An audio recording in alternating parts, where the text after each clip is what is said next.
This episode brought to you by Instant Pot, beeping in the background. All right, Fathom, take us on a recap of last session. I think we just ran like a bunch of errands trying to get things squared away. We put our boat in to get a bunch of upgrades. Cost us a ton of gold. A ton of gold. And we ended up taking on the Zaba's ship while ours is in the shop. Colby aptly named it the Empty Jar, which is still a really good name for an ex-genie ship. And then we kind of just started on our adventure after we came across a new crew. Just a bunch of Drow that were hanging around Dune's table. We walked up, said, "Hey, join us," and they're like, "Yeah, okay, cool." And they tried to swindle us for a ton of money. I think we got it down to like 7 gold a day, which is nothing.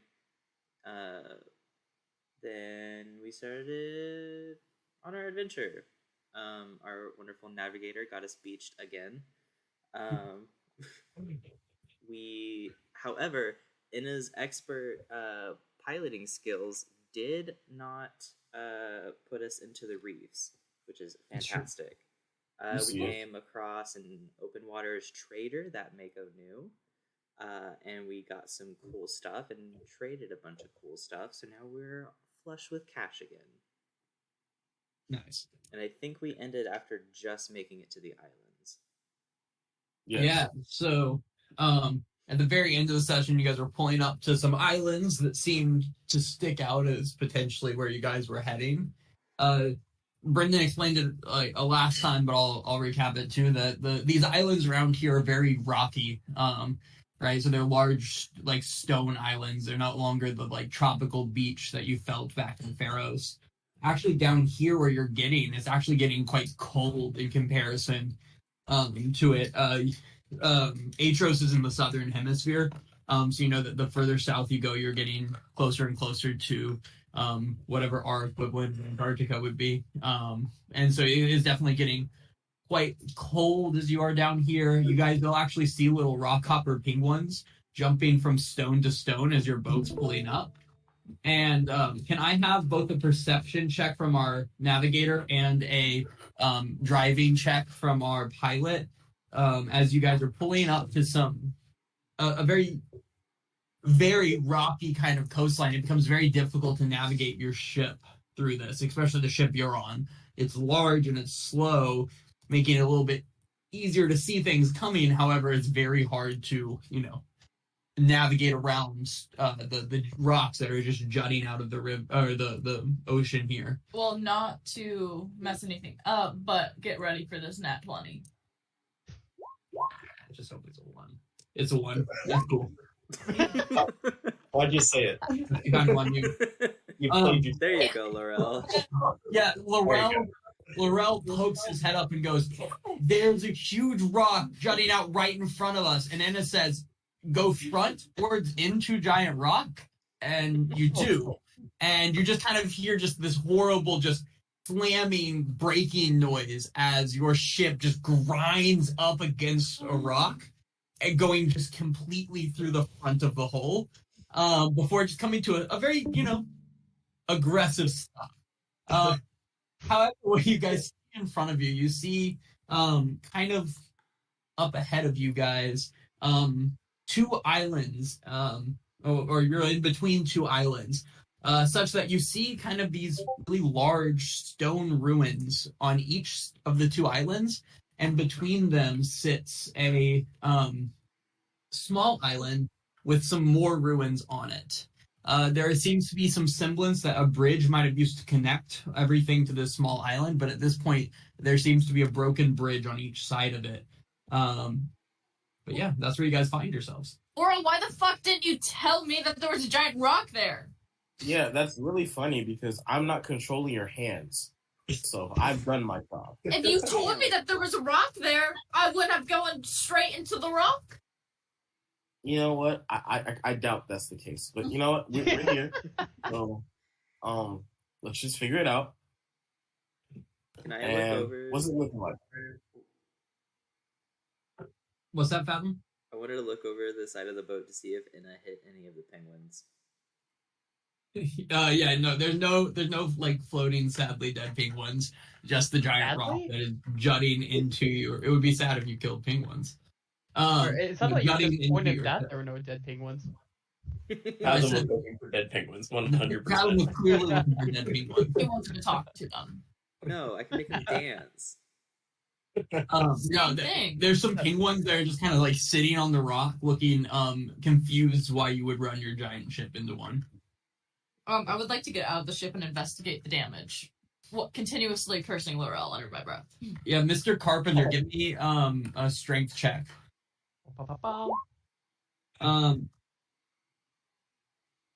It's very accurate.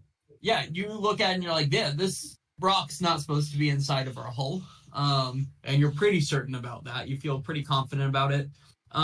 It honestly, it shouldn't be that hard of a fix. It's just going to take a little bit of time and effort, basically. But it's definitely a doable fix. You guys aren't like screwed over for a long time here. It's just going to be a matter of somebody needs to sit down. Honestly, more than anything, it's just going to take manpower and some time to get it fixed up and running again. Gotcha. Faro will approach you and he'll say, you know, my men and I can probably get this back to sailing ability. I won't say we're going to do it very, very well, but if you want to go about what you need to do, we can work on patching it up at least. That would be pretty good. Like, we would appreciate that. Yeah, That's we might. Oh, sorry. Sorry, does it what? Oh, I was just gonna say, if we are going to the islands, I would like to pray to Tamora and see if she would give her ever so faithful paladin a little hint on which one's hers. Yeah, what do you say to Tamora? I apologize for last time where I picked up Bashaba's mirror, which was very dumb of me, and I asked for her favor to guide me in the right direction so that I don't favor her rival Bashaba again. Give me a religion check. Can Fathom also join in? I am going to use a luck roll. Okay. That's lovely. Okay. Sorry. Yeah, I'll tell you what happened. Or yeah, let me tell you what Fathom. What did you say, real quick? Sorry. I want to join in on Dazeth's prayer. Just like watching him, or No, I imagine Fathom would get on like his hands and knees and just scream Tamora, and that's how he prays. that's fair. Give me a religion check for you. Daz, if you hear a calming, faint, feminine voice speaking to you, seemingly calling you towards the island the small island sitting between these two islands. Okay. I like that one, guys. Point at it. How you know? And Fathom. 10. I'm gonna Yeah, show you the just scream Tamora out at the top of your lungs as Dazeth seemingly hears a faint voice up ahead. That's fair. Yeah, I'll just show off my little earring, and I'm like, some people are favored.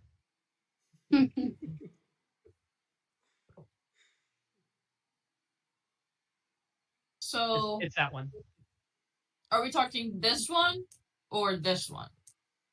So you are between the ones that your ship is in between right now, and sitting between them is the front of your ship here, Mhm. and sitting between them is I called it an island. Honestly, it's about the size of like a small like our living room size. Our living room area is the size of this island, and there's some like ruins kind of stacked around on the island there. The small one. Yeah. The other two appear to be full-sized islands that have ruins of some type on them as well. Let's go to the little one then. I believe in my man's Dazeth. I'm gonna pat you on the back. He puffs his chest up a little bit. Feel very proud. Queso! So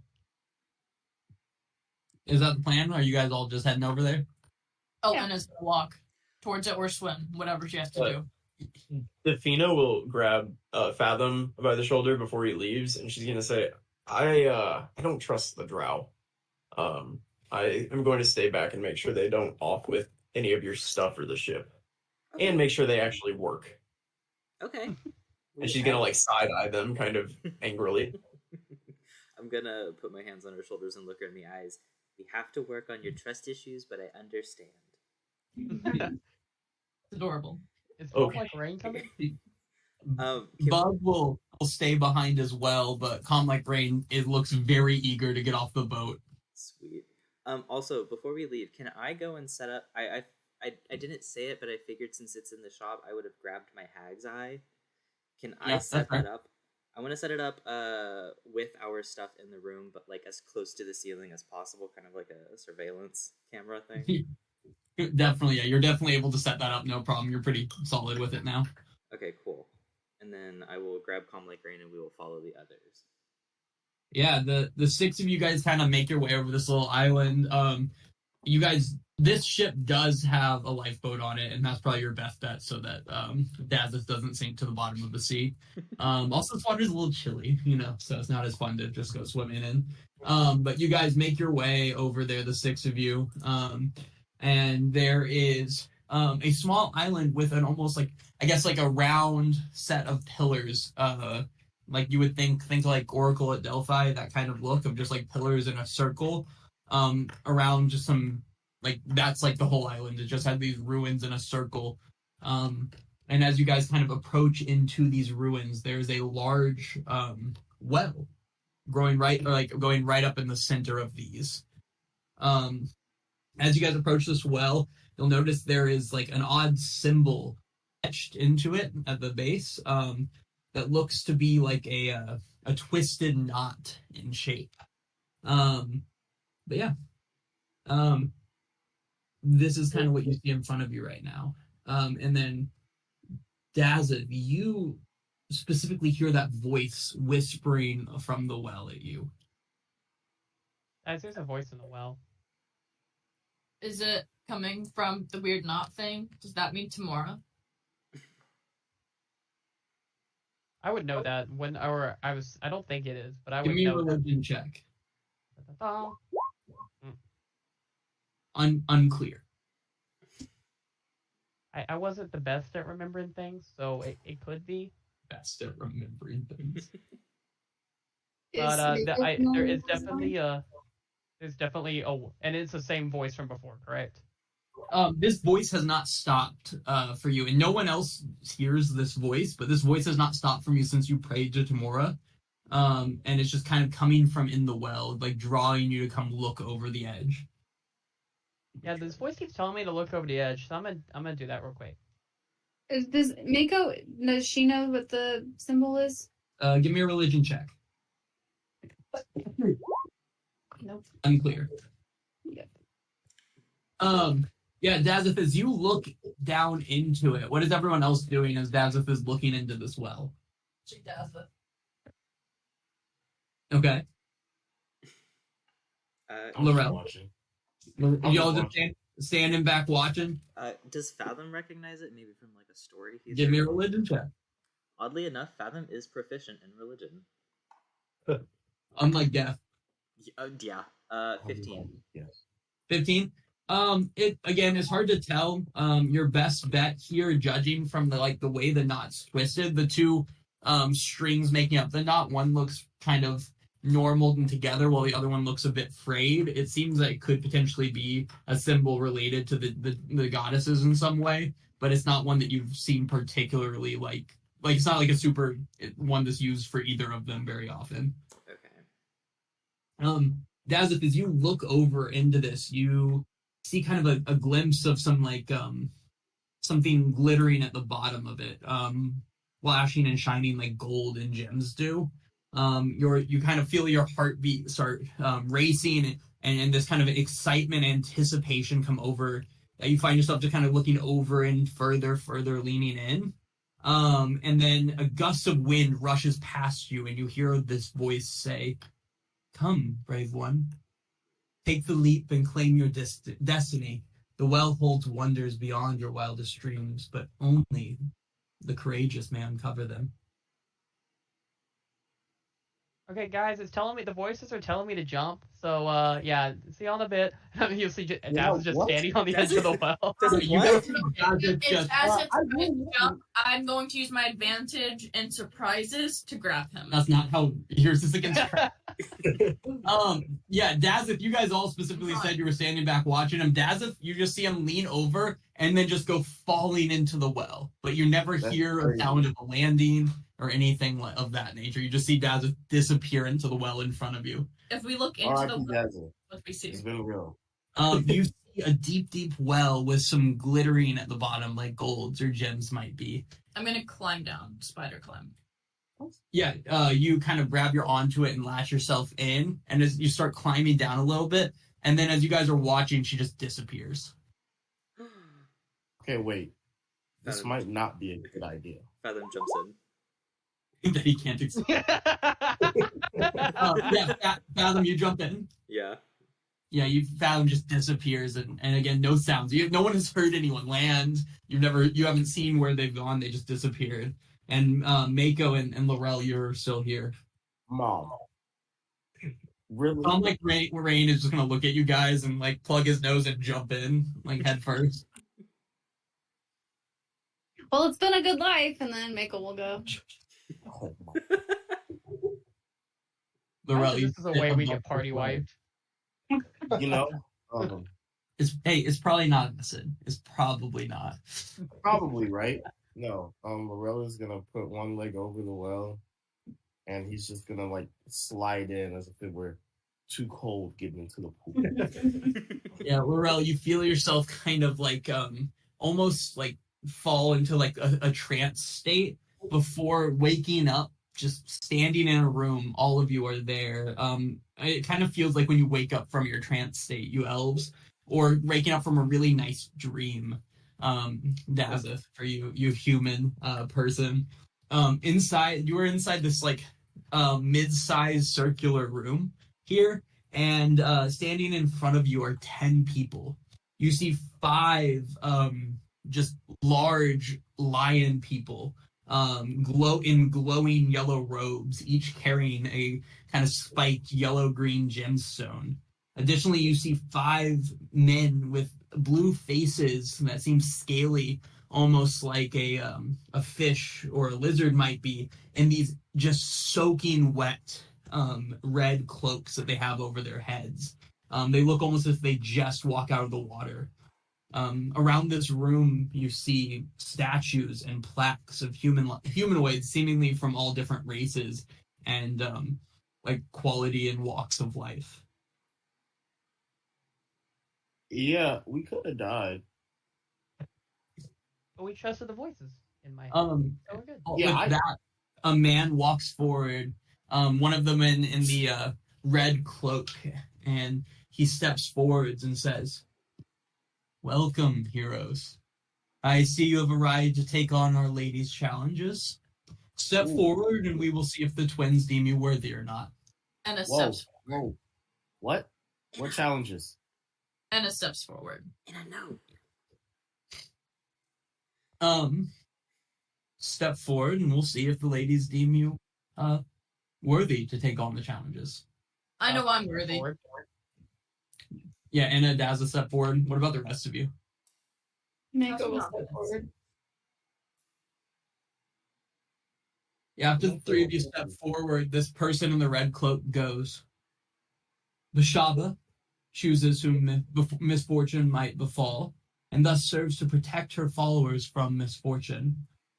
Tamora, on the other hand, brings good fortune for those who ask for it, but she can also provide men with a lack of luck that can be disastrous. Yes, let's start with Tamora's hero. I will allow one of my friends here, the luck bringers of Glowstone, to tell you what Tamora has to say about your group. Yeah, one of the lion men with a cloak over his head will step forward, and he'll reveal a giant mane on his head by lowering his cloak, and he'll look like eyes like on Dazith, never looking away. Say, the Lady of Luck has obviously chosen her hero in this one. Along with you, Sir Dazeth, she will bring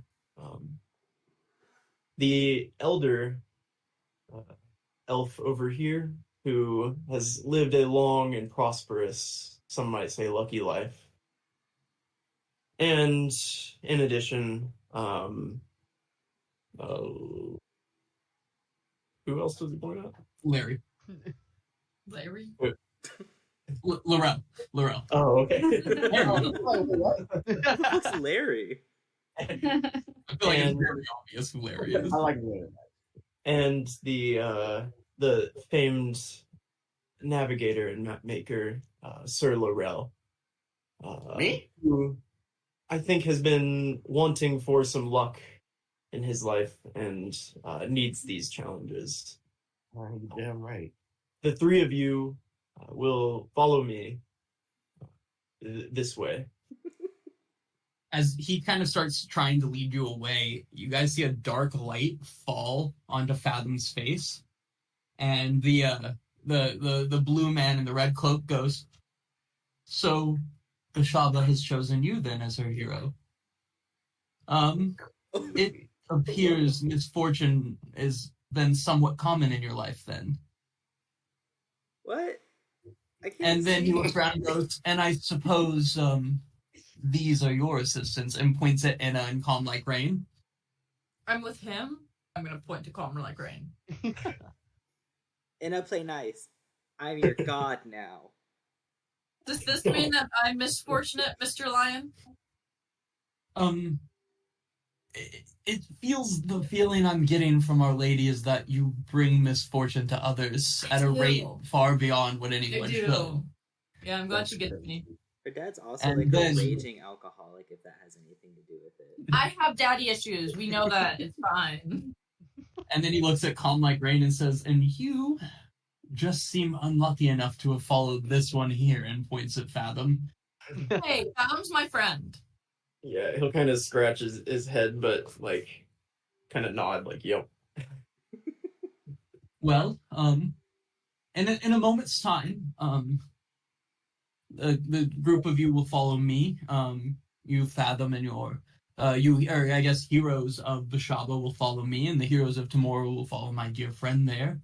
And you will face a series of challenges designed to test your courage and bravery and reward you if the ladies seem is fit. Now, there's no requirement for you to continue forward. The challenges are dangerous and often bring death, but a trip into Theros can appease the twin goddesses and bring forth just great riches for a group and the glory on top of it. Let's fucking go. I'm gonna grab both of their hands and start walking towards him. And what does Calm Like Rain look like again? He is like snow leopard. Okay.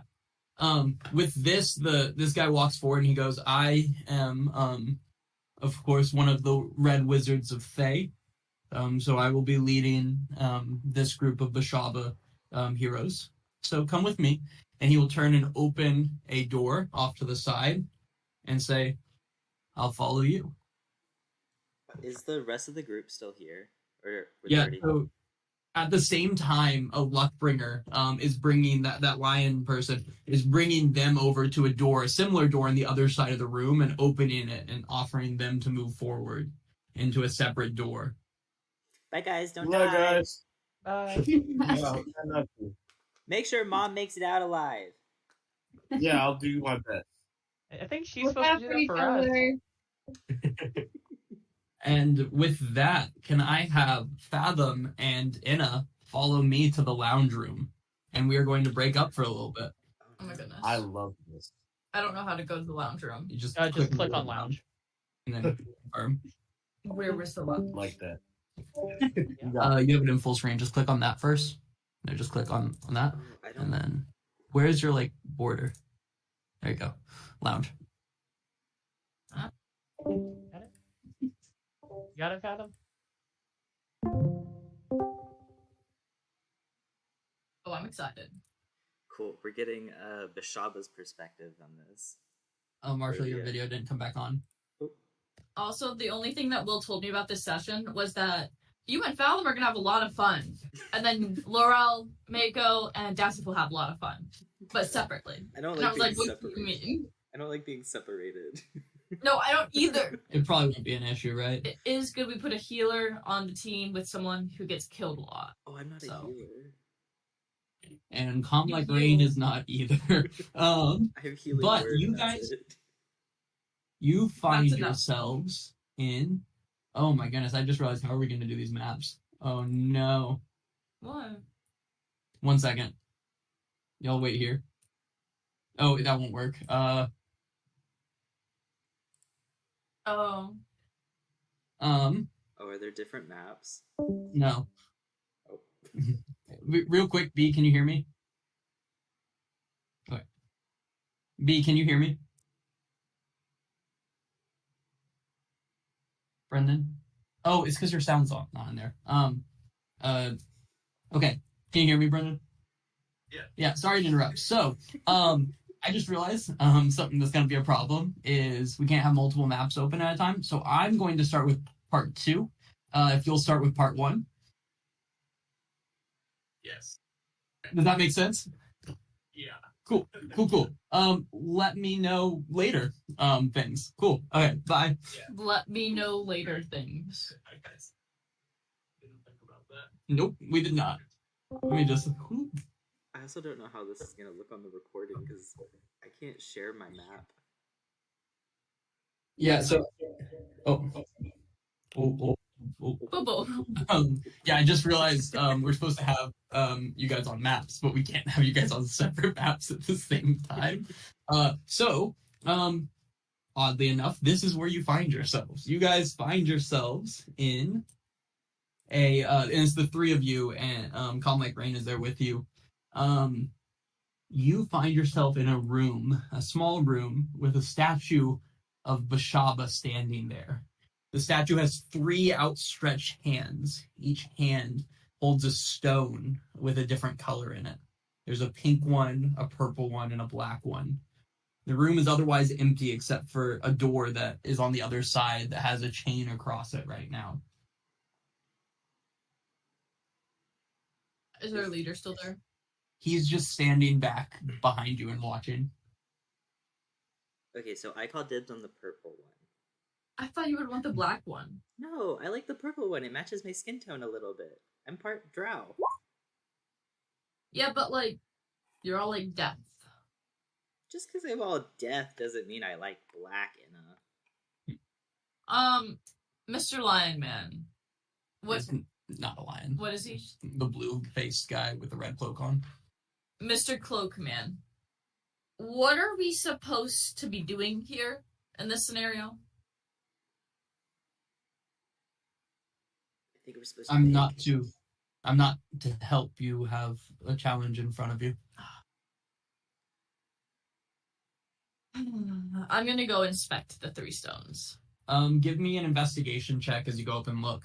And Fathom, if you're looking at this thing and seeing what you see, you can do the same. Ignore the map that you guys probably see on the screen, by the way. It's just not you. I have it open on Discord anyway. All right. So. It's not gonna be what you see, so. Okay. I got 7. Investigation. 7? Okay. Yep. 20, dirty. Cool. As you approach the statue, you notice that the stones seem to be connected to some sort of like mechanism inside the statue. And this mechanism has 3 spots that seemingly each correspond to one of the stones.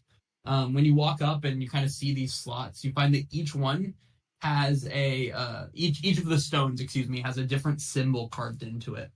On the pink stone, there's an upside down U shaped on it. On the on the purple stone, there's an upside down U shape on it. On the pink stone, there's a carving of a small cave. And on the black stone is almost like a half sun, kind of like cut off on the bottom part of it. Fathom, all of a sudden you hear a voice in your head. Bashaba, goddess of misfortune, demands a tribute before she will grant you passage. Place the stones in their proper spots, but beware. Choose wrongly and you may feel my wrath. Additionally, along the wall, you see 3 paragraphs, each seemingly telling a story of, and that's what you see right now. Can you go again with the black, purple, and pink, what they have on them? The pink stone has a carving of a cave on it, like a small cave. The purple stone has an upside down U-shaped, like capital U. And the black stone has a half sun carved into it.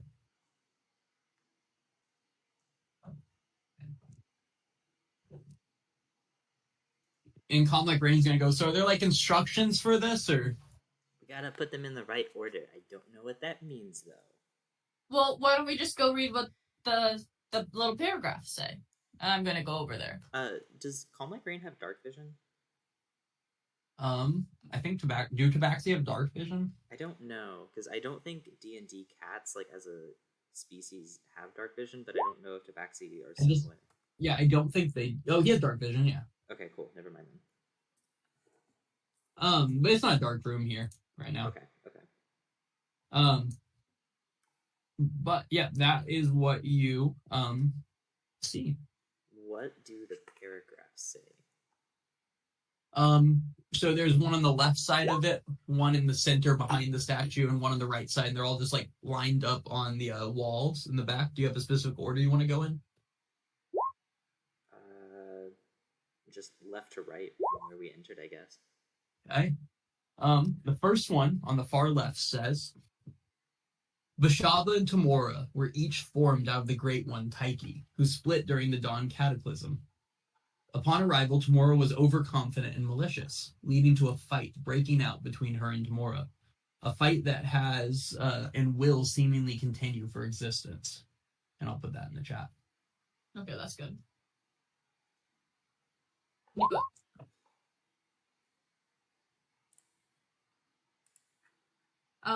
First things first, I think that would be the one that's like represented by the half sun. It's just because the sun's forever. It's the bottom half of the sun, right? Like is it the bottom half or a half sun? So it's like a half sun. Like so this, or like this. The one you have there. Okay. Like a half circle. It's a half circle, right? But like north-south hemispheres, not east-west hemispheres. Like. Okay, so the bowl is downward. No, I mean the bowl is upward. It depends on how you hold the stone, though. To be fair. How we found it, I guess. It's the bowl is upwards and it has flames coming off of it. It's very clear it's a sun. It's not just like a D. I would have told you if it was just an upside down D, probably. Okay. No, it's like it's very clearly a sun. So, that one, but it's only half of one. Like that. That's very close to what it looks like. That's what I was picturing. What does the second paragraph say? Later in life, Bashaba was displeased by a man named Doljust, leading to her turning him into a werebat, a horrible creature of her own design. Local townsfolk feared him. Doljust as night often feared Doljust as at night often children or dogs would go missing. Fearing the safety of their home, Bashaba crept into the dreams of a man named Luke in town. He felt it was his duty to destroy the lycanthrope. An epic battle raged, but Doljust was ousted and killed before the night had gone. And I'll put that in the chat for you.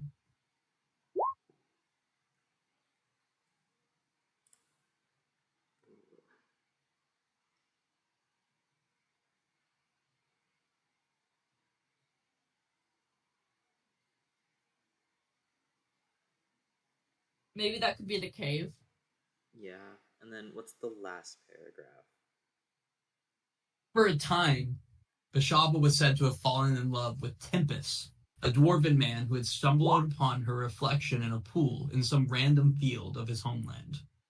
He fell in love with her, and she with him. She vowed to live as a human to age with him, but in a short time she realized what that would truly mean. She would begin to age, and her beauty would fail her. Vanity overcame, and she fled into the night, leaving her love behind. She would visit at time in the form of some beast, but slowly she watched as Tempest aged into dust, vowing to never be harmed by man again.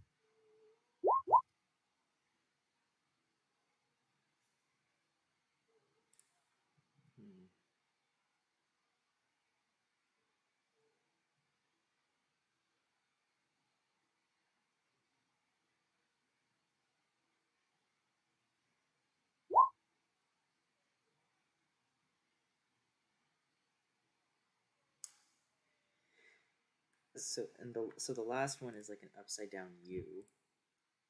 Mm-hmm. Correct. I can draw that if you would like to see what it looks like, if that would be helpful to you. Yes. If it's just if you That's it. I'll just show you just to give it a very good. Oh, actually, Kara, what you have here is pretty apt. Okay. That's what it looks like. What about the cave?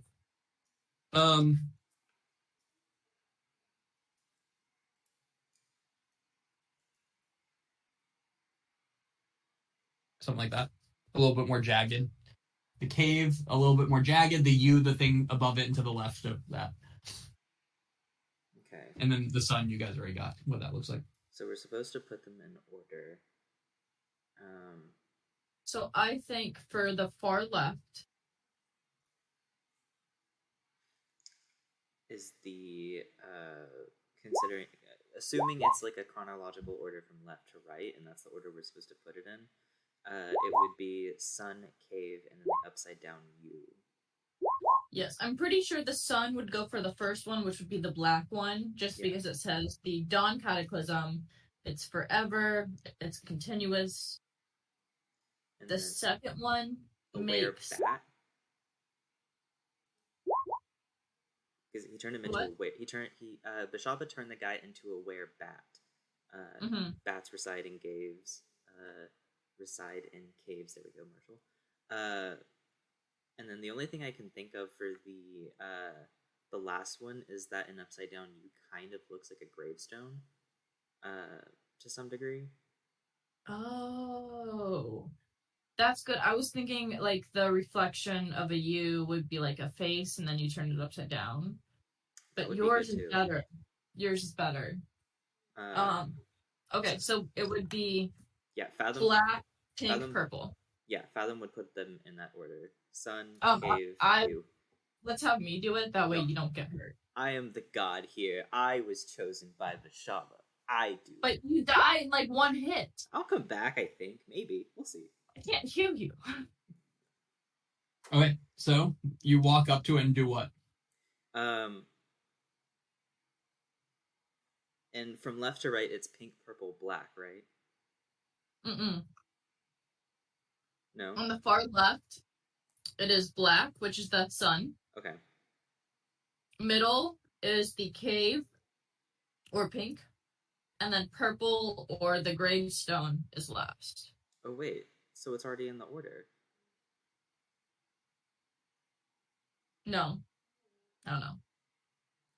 They're currently in the order of pink, purple, then black.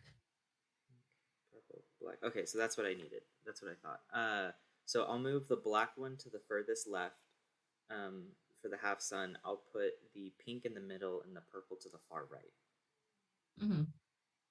Yeah, you put one on each of these, and you kind of hear like a mechanism, like clicking behind it, like.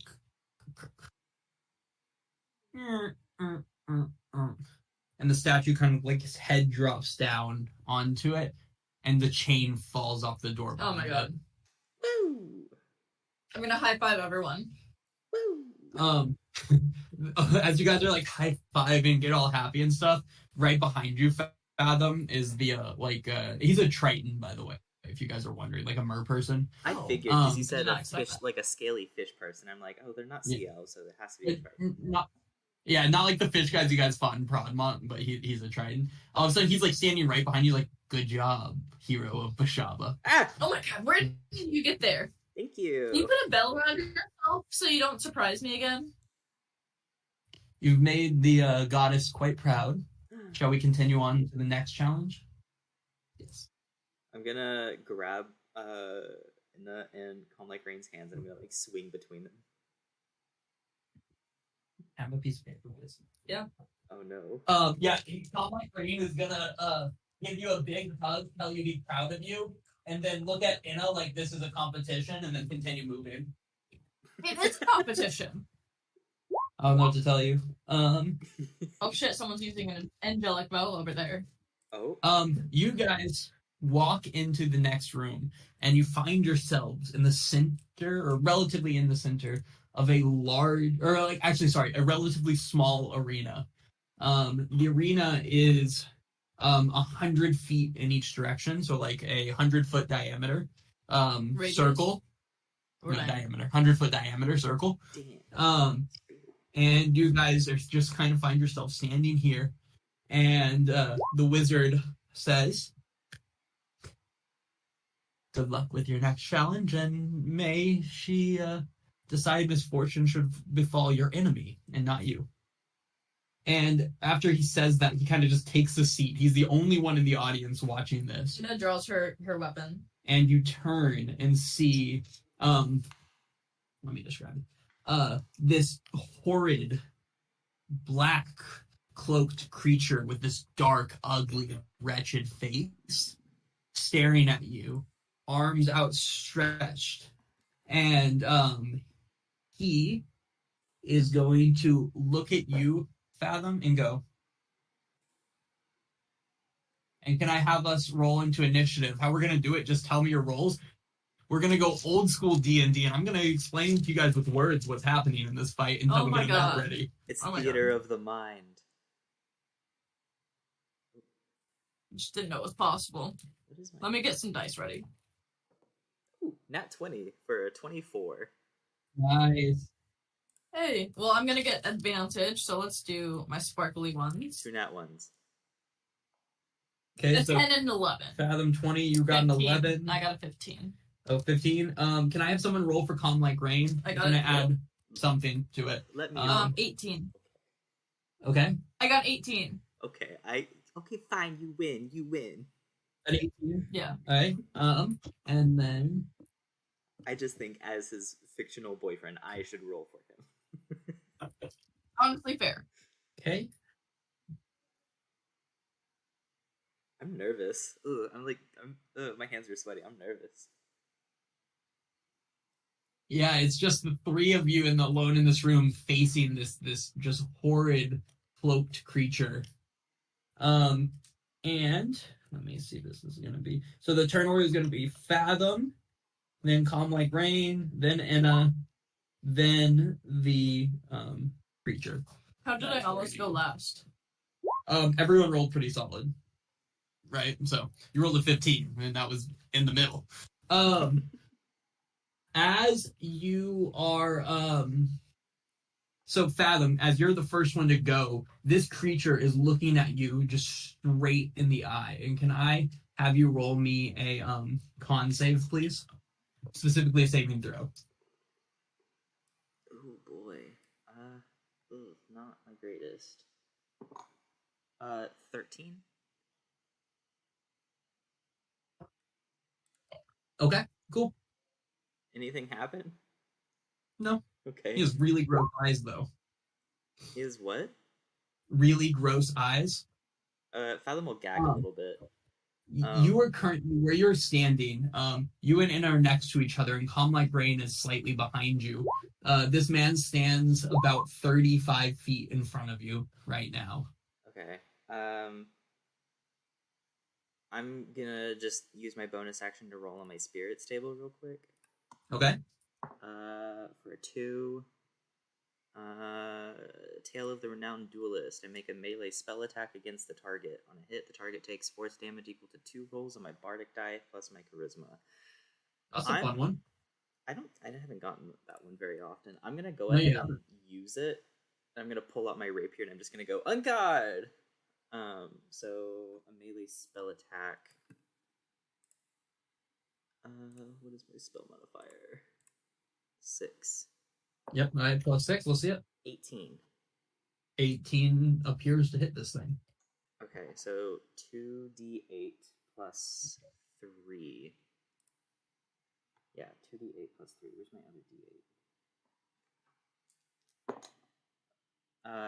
6 plus 3, 9 force damage.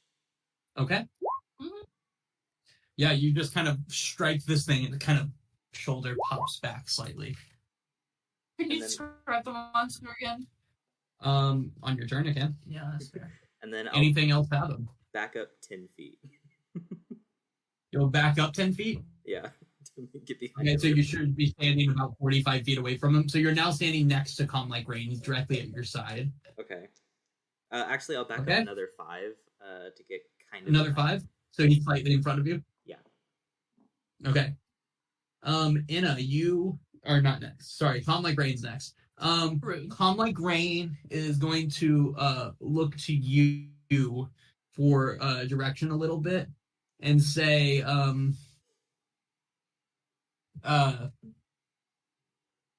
okay, hero of Vashaba, what are we doing? And then he is going to take a 2 short bow attacks at this thing.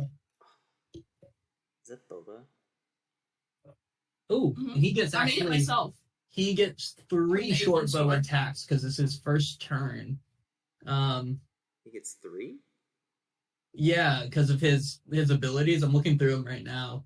Okay, let me see. He can choose. Is he a Dread? He also. Yeah. Nice. Or a Gloomstalker. He's a ranger. He's a ranger. Yeah. So he is gonna. Let me roll his short bow attacks. So the first one is 100% going to hit. Second one is also going to hit, and then his third one is going to definitely miss on that one. First to hit, and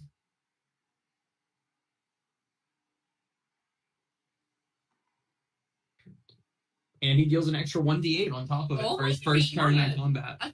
Stalker's Fury. Didn't hit. You would think that, but I'm controlling a guy on your team, so of course he's going to be really good. Oh, Mako. You guys see Mako's thing? Okay, so that is going to be... How much damage that is? On a 1d10. Oh, no. Jeez. That's at level 3. Rough. Damn. She rolled really well for her actual hit, though. Well, no. 2-9. It's that would be 19 damage in total, so 19 out of a possible 30. That's actually really good. So. Well, she hit 18 out of 20 for her first one, so. Proud of her. Okay.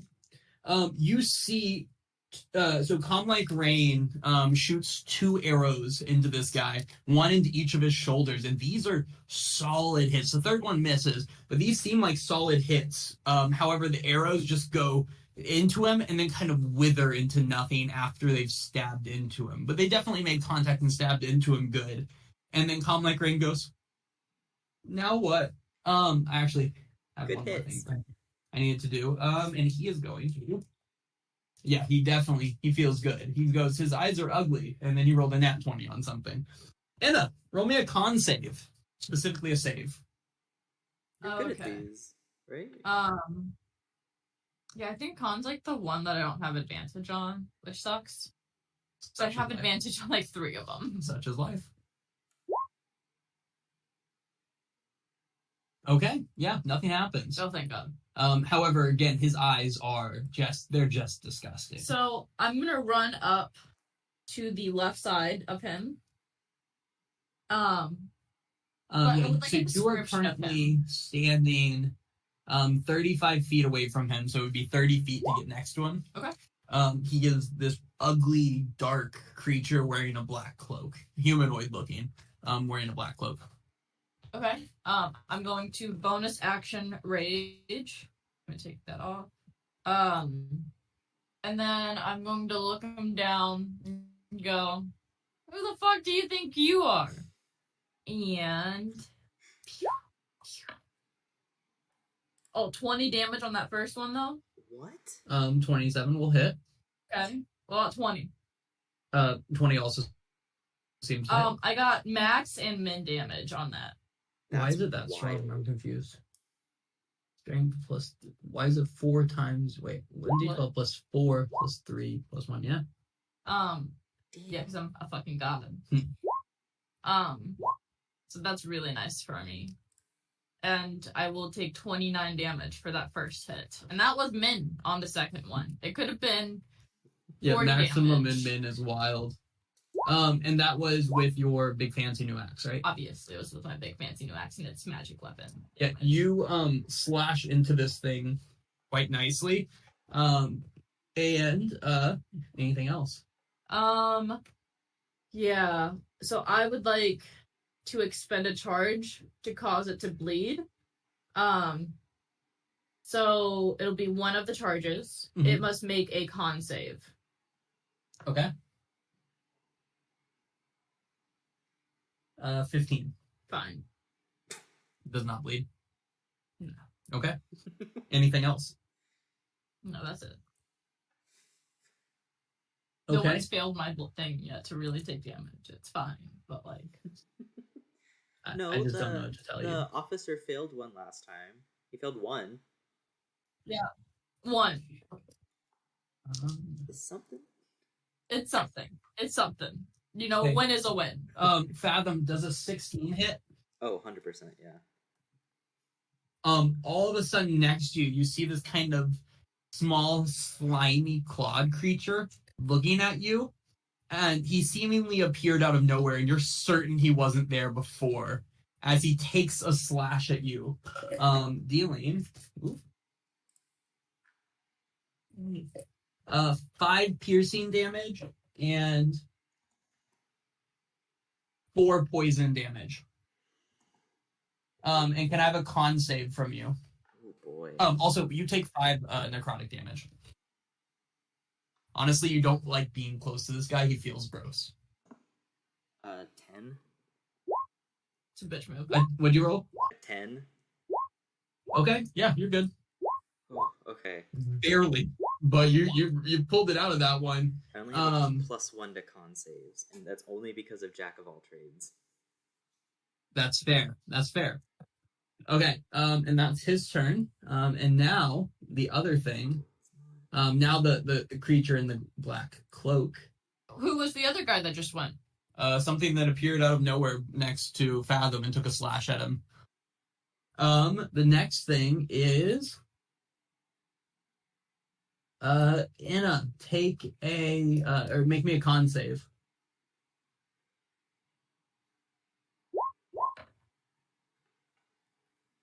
Cool. Okay. You are going to take some necrotic damage. Yeah, makes sense. Girl, you gonna die. I got horsey, don't worry. Will you take 26 necrotic damage? Dude, fuck you.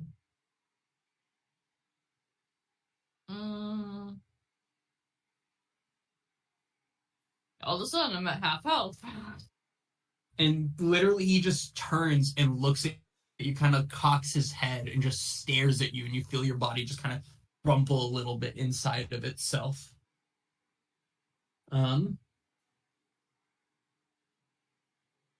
Okay, cool. Oh shit. I fucked up really bad. Inna, this is actually it's because I'm not looking at the map. Inna, this room is filled with mud. And so it is a difficult terrain. You actually can't run all the way to him in last turn. I'm gonna just fudge it and you can have your damage, but you would not have been able to get over to him without dashing because you can only move half speed through the mud. Okay. So I'm going to let you have that damage, but he is going to step further away from you, ending his turn 45 feet away from you. Damn. I really fucked myself on that one. You should not have been able to get to him at all. Do I still have to take the cold damage from being close to him? Yeah, that one you do. That would not be. Oh yeah, I mean, if he takes his damage, you have to take yours. That's insane. Yeah. The other one, he was able to do it from the distance you were away. But with that, Fathom is your turn. He is now on the full other side of the arena, 75 feet away from you. And is that little? And the thing? other dude is directly at your side. Yeah, he is directly behind you, just chilling there with his little ugly claws. Okay. So the guy is like far away from Inna now, right? What? The guy, like the guy is away from Inna now, right? Yeah, the guy is on the other end of the arena. At this point, Inna is about in the center, and you are on the far end about where you came in. Okay. You and Calm Lake Rain are. And everywhere is mud. Everywhere is mud. This whole arena is mud. Any movement is going to be half. Ooh. So you used all your movement to move the 15 feet last time. Sorry about it. That was like the main thing here. It's just I wasn't looking at it, and I got myself. Nah, you're good. It's good to know, though. I am going to roll my Spirits Bard table again as my bonus action for a 7. Oh, okay. That's my Tale of the Phantom. That's the one where I can go invisible, and then there's a bunch of other stuff. I'm gonna hold on to that though, and I'm going to actually take a rapier stab at the thing that hit me. Okay, let's see it. I don't use my weapon very often for very obvious reasons. 14. That'll hit him. Oh, thank God. Okay, 1d8 plus 3. Oops. Okay, 7 plus 3, 10 piercing damage. Not magical. Yeah, you stab this thing, and he just like withers to the ground, and then dies. Okay, cool. Oh. I'm gonna gag a little bit, and that'll be my turn. No, that's just fair. That's your turn? Yeah. Calm Like Rain is going to be like, again, what do we do here? Should I run up? And then he's going to attempt to run up. He is going to move himself 15 feet forward using his full movement and then make some short bow attacks. Which one will hit? Okay. It hits, but it really just glances off this thing in a way that's kind of disappointing. And again, the arrow withers shortly after it hits him. Okay. And Calm is like, fuck. And at which point, Inna, you are up. He is 45 feet away from you. Now that you've moved, you know that it's going to be you're only moving about half speed. I'm gonna go Calm Like Rain, move the fuck towards it, and then bonus action, Horsey activate. Horsey's gonna appear. Okay. And I would like to take. Wait, so, sorry. You said you're gonna move half the distance towards them, or you're gonna move? You're not moving yet. I haven't moved yet. Okay. I said move your ass to the guy who hasn't moved at all. Calm Like Rain. He just moved. Okay. You're the only one that Fathom's the only one that moved backwards. Yeah. Move. I'm just gonna yell at him. Okay. It feels appropriate. I would like to take Horsey's turn and Enna's turn at the same time. I would like Enna to jump onto Nightshade. You can't take them at the same time, can you? I don't know. You were just saying it so confidently. I believe the horse goes after you is what we've had done in the past. Okay. But I don't recall that to be. It's not the same time regardless. It would be either one after you or we'd have to roll for them to take their thing. Okay, so I'm gonna activate Nightshade. Okay. And then I'm going to do 2 attacks. He's how far away from me right now? He is 45 feet away from you 45? right now. And then Nightshade's just right next to you, right? Yeah. Cool. So from 45, I'm going to move. Let's see how much closer I need to. I'm going to move 15 feet closer, so that's 30 feet. So I'm going to be 30 feet away. Yep. Do 2 javelin attacks at him. Okay.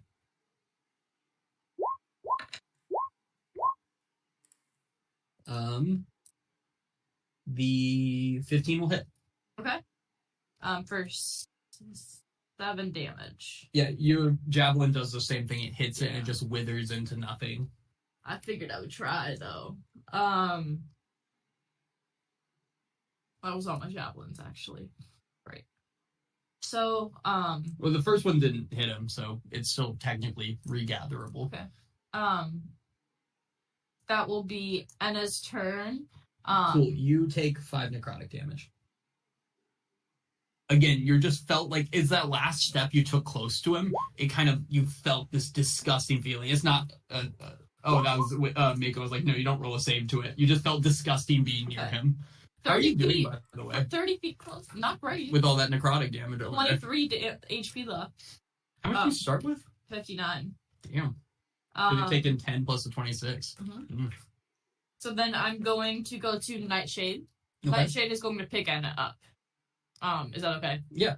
And it's not going to attack, but Nightshade is going to fly over to the man. Okay. And he's going to do a hoof attack. Okay. I'm conflicted. Okay. Because if Nightshade got you on top of him, that takes some time. It's not like you reserved your action to get on the horse or anything. Sure, you can have a hoof attack, but like theoretically, I don't think you could do probably all of that in a turn. Okay. But yes. I mean, sure, why not? Oh, yeah, 15 hits. Oh my god. No, I know it hits. Oh, you know it hits? Yeah, because a 15 hit earlier. Yeah, this thing. Cool. Yeah, it hits it, and it feels like that should do a ton, but it did not do as much as you thought it would. Yeah, I think it has resistance to like bludgeoning and piercing. Even the fire doesn't seem to burn it and just kind of Really? dissipates pretty quickly. It's really fucked up. Like most of all the things. Yeah, and Nightshade's gonna take 5 necrotic damage. I think Nightshade He just has the 68 to start it if you yeah, I'm want. gonna keep track of Yeah. it. Anything else in it? Nightshade's gonna whimper, or not whimper, like right. Whimper. Okay, cool. This guy is going to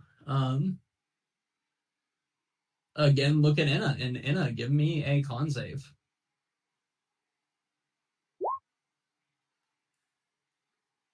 Yeah. Be less than 23. Cool. You are going to take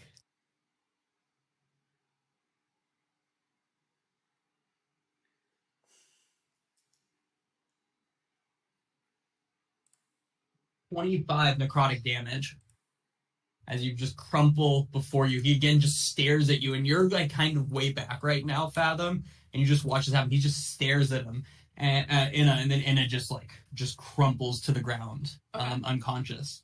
And then he turns and looks up at the horse, and just kind of, that's all you see. You see him looking up at the horse. Fathom, you are currently 70 feet away from Inna, 75 away from this guy, 70 away from Nightshade, and 20 away from Calm Like Rain. I would Kind of like, been aligned. I would like to use all of my movement, all 15 of it, to get within 60 feet. I think it'll be 55 feet away at that point. Yep, you are 55 feet away at this point. And I will cast Healing Word at level 3 through my lyre. Okay. So I need 1, 2. Actually, I'll burn a level 4 on this. Okay. It is important. We have to protect her. I am important. Thank you for understanding. Okay, so through my layer, I get an extra d6. Oh, if I can grab any of my dice, that'd be fantastic. Okay, a 2. I need to hit it again. Oh my god. That's okay. I rolled 3 4s and a 2, so that alone is 14. Plus 5 is 17. Plus 3 is 20.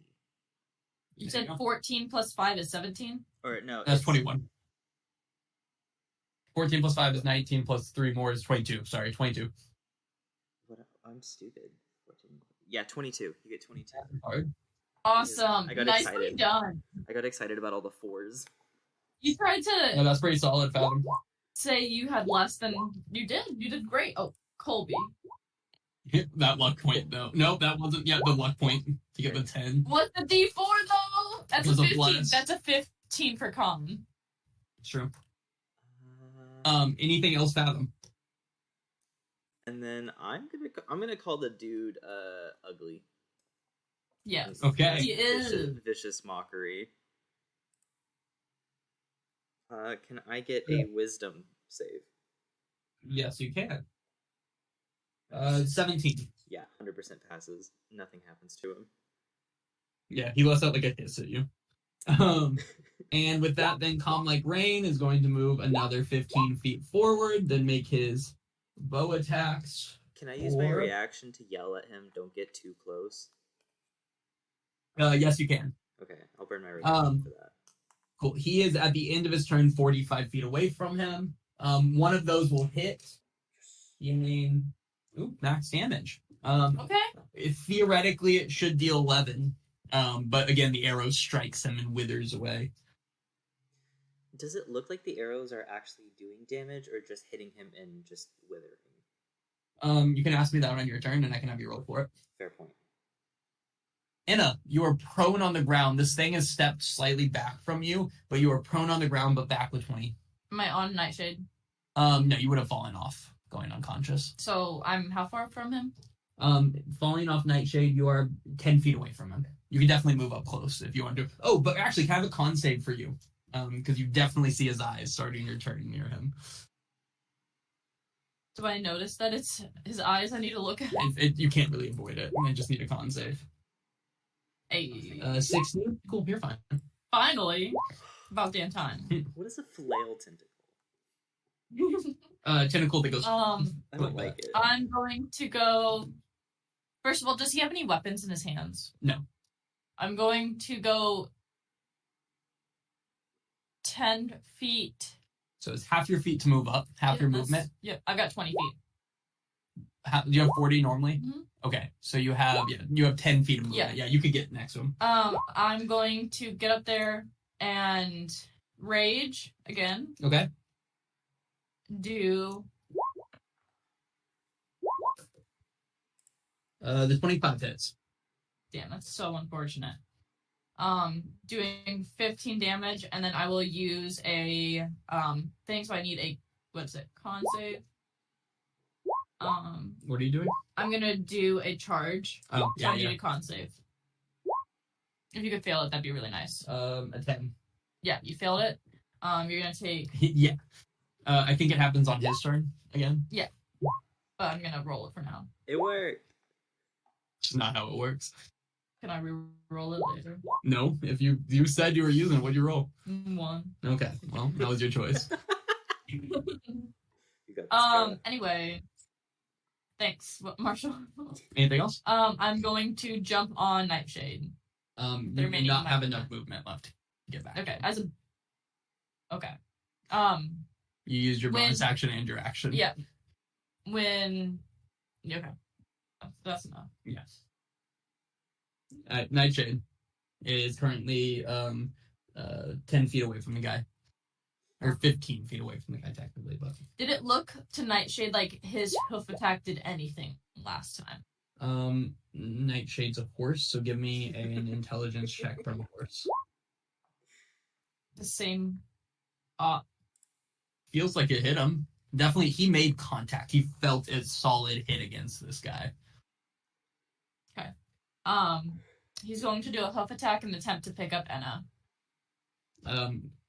I'm gonna say you can do one or the other. Okay. I'm gonna do a hoof attack. Okay. Damn. Yeah. Okay. Cool. Yeah. Again, he just whacks into this thing, and then fire comes out of it, and the thing seems less bothered than you would like it to. Okay.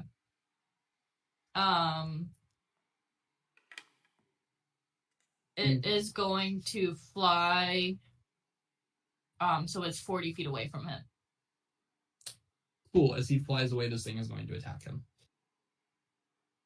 Really hateful. So he's going to be 40 feet away. Okay. Why would he not do that? He is going to take... 21. AC? Yeah. Yeah, I mean, I was just making sure I read that right. And he will take 4 bludgeoning damage and 12 necrotic damage. So 16 total. 16 total. Yep, for Nightshade. And then Inna, you will take 5 necrotic damage. But it doesn't seem like Nightshade does. anything else for Nightshade? No. Okay. That is now this guy's turn. And let me see. Cool. He is going to take a step to the side of you, Anna, where he's still next to you. And he is going to look at Fathom and say, stay down, hero Bashaba. And can I have a con save? This man's just giving out con saves. He doesn't like. It's just that's his thing. 14. 14. You pass it barely, so you're gonna take half of this still, though. Fuck. Okay. So I roll. Ooh, I rolled nice. Okay, 19. Can you Say stop? 5, Nice. 28. I rolled 28, so you're gonna take 14 necrotic damage. Boy. Ooh. Okay. Cool. Already below half.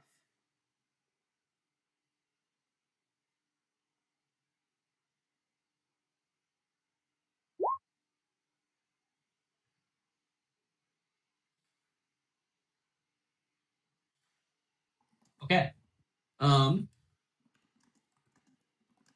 And that's his turn. So we're back to Fathom. I don't. Ooh. Okay. Oh. Fuck. How far away is he now? Did he follow Inna so he's closer? He is 60 feet away from you specifically, so he could do his move last time. Okay, perfect. I'm going to cast. And is also 60 feet away from you. Okay. I'm going to cast Phantasmal Force on him. Okay. So can I get an intelligence save? An intelligence save from him? Yes. Let me do that. Okay. 12. He fails. Sweet. Nice. So for this Phantasmal Force, I want. This isn't going to be a damaging one. I want him to see me like 30 feet away to the right or something like that, just completely away from me. And with Phantasmal Force, he believes that I am 30 feet in the other direction. Yeah, no, definitely. And I'm actually going to spend all of my movement 15 feet running the other direction of where it is, of where I set the illusory thing. Okay, I like that. I love it. Big brain. Anything else? That's all I can do. Like Rain will heed your warnings and just stay where he is. One of his hits again, dealing Consistency. Should be 9 piercing damage, theoretically. Oh fuck, okay. Damn. I'll have to do it on my next turn. Is it my turn? Yes, it's your turn, Anna. Okay. You are directly next to him. I'm going to go calm like rain. Can I have a con save from you before you do anything?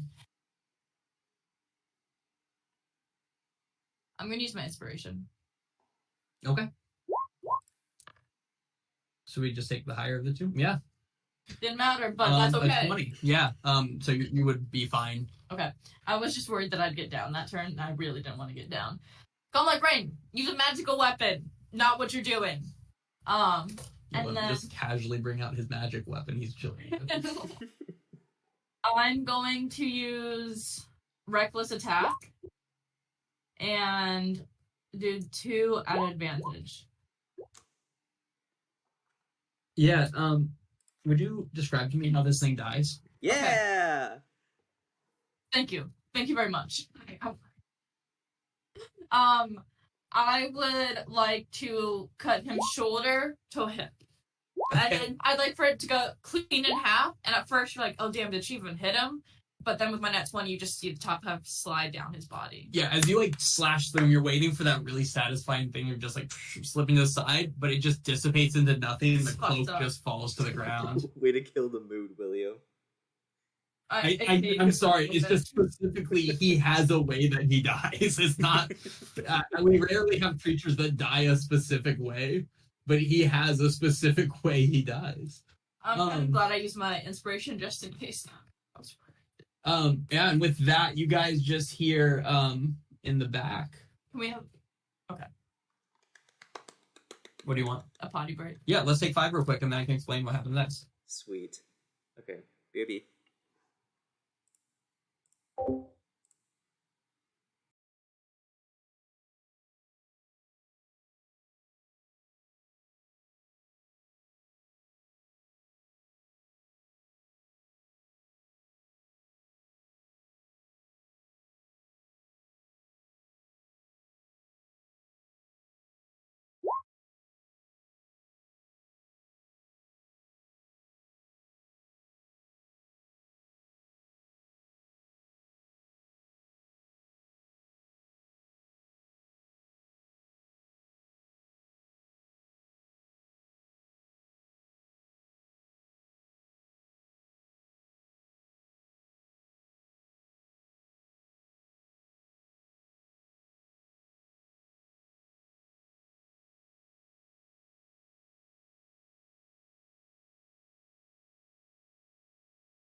Marshall, what do you think of that? The trying to theater of the mind fight. I really like Theater of the Mind. It's So I have like. Oh, sorry. No, I was just gonna say it's a little more taxing on the DM because you specifically have to like remember where everything is. But I genuinely enjoy I have the Theater map of the pulled Mind. up with the tokens, so I was able to do it. Okay. No problem. Did you like the closet? The single closet that showed up just to slash at you? That's what that was? Yeah. I hate you. He showed up just for that. He has 7 HP. He was always going to die so quickly. I just wanted him to get 1 hit in. Was it really just one? Yo. William, that's targeted. That feels homophobic. The thing is, we try to plan these fights based off HP, and obviously we didn't want you guys to like die outright in a when you're in a separate room and everything from people. But you guys, y'all wrecked this poor guy. I wanted to tell you a little bit about this creature. I'm so excited. So when Kara gets back, I want to just kind of tell you what a little bit about them. I just sent you some pictures of Nova meeting my parents' new puppy for the first time. She did really, really, really good. That's fair. That was adorable. She also just puked apparently, but it's fine. Oh, poor baby. So what we so this guy has resistance to cold, fire, necrotic, bludgeoning, piercing, and slashing damage from Hold on. non-magical Go attacks. from that. Go again. Cold, fire, and necrotic, Or, and then resistance, okay. and then also bludgeoning, piercing, and slashing from non-magical attacks.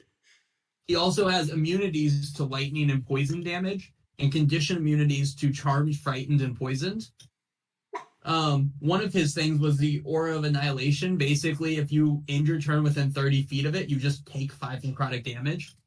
The next one is the Death Gaze, that when a creature starts its turn within 30 feet of it, the creature makes a DC 13. If you failed by 5 or more, you would have gone straight to 0 hit points. If not, you take 3d10 on a psychic damage on a failed save, but nobody ever failed that one. Yeah, it's just seeing it, and it's not like once you pass it, you're good. That would have to be any time you end within 30 or you start within 30 feet of it. You could have easily killed us if we rolled bad. Yeah, that's how things work. The other thing was the Withering Gaze. So he had a fist attack where he punches and does bludgeoning necrotic damage, but it's kind of weak. His thing is basically staring at you. And the other one was DC 13 con save. You guys kept rolling 13s. I was so pissed because that's what the con save was. Or take 40 kin necrotic damage on a failed save. So technically that should only be, that should be 25, right? And I was rolling around 25 every time, 26 for you guys. I was upset. But yeah, that's the creature you fought. He didn't have that much HP in the end in comparison to some of the creatures. He had an amount. Why do you never tell me anything? Because then you start to count cards, basically. I was a little bit over here. Did you guys homebrew this thing, or is it like an actual creature? He is an actual creature that I believe is technically a homebrewed one. There's a couple different versions of this creature, depending on where you look.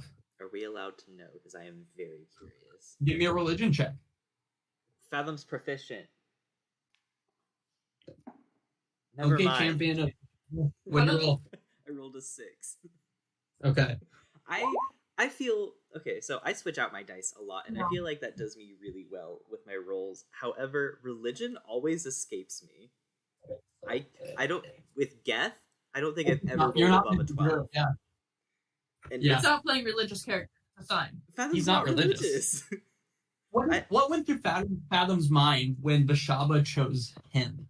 By the way. Well, Fathom's still like super immature. If you didn't catch on to that already, so he thought of this as more of like an exciting new adventure that he could tell stories about later on, and how he could claim he was Bashaba's champion or whatever, and how he could spin that into a fun tale to tell in bars later on in life and stuff like that. So he wasn't like too worried until we got to the fight with the big thing and he saw the eye hanging out, grossed him out a bit, and he's like, "Oh, might be in over my head." So thank God Inna and Rain are here. I know it's a big head. Fair enough. But you brought me back from life. I wasted my only level 4 spell slot. I could have turned you into a giant polar bear, though.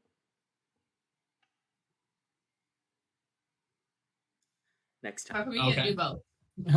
So with this, as you guys finish this thing, it kind of disappears, leaving his cloak on the ground. You hear,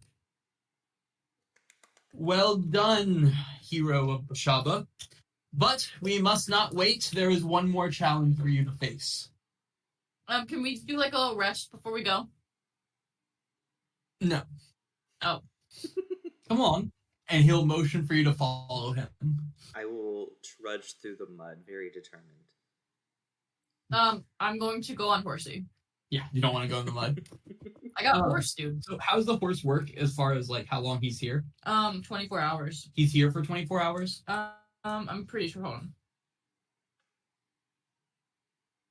on. Just to double check everything. I also shed light. I forget how long I'm here. Are you the horse now? Okay. 11 initiative. Cool.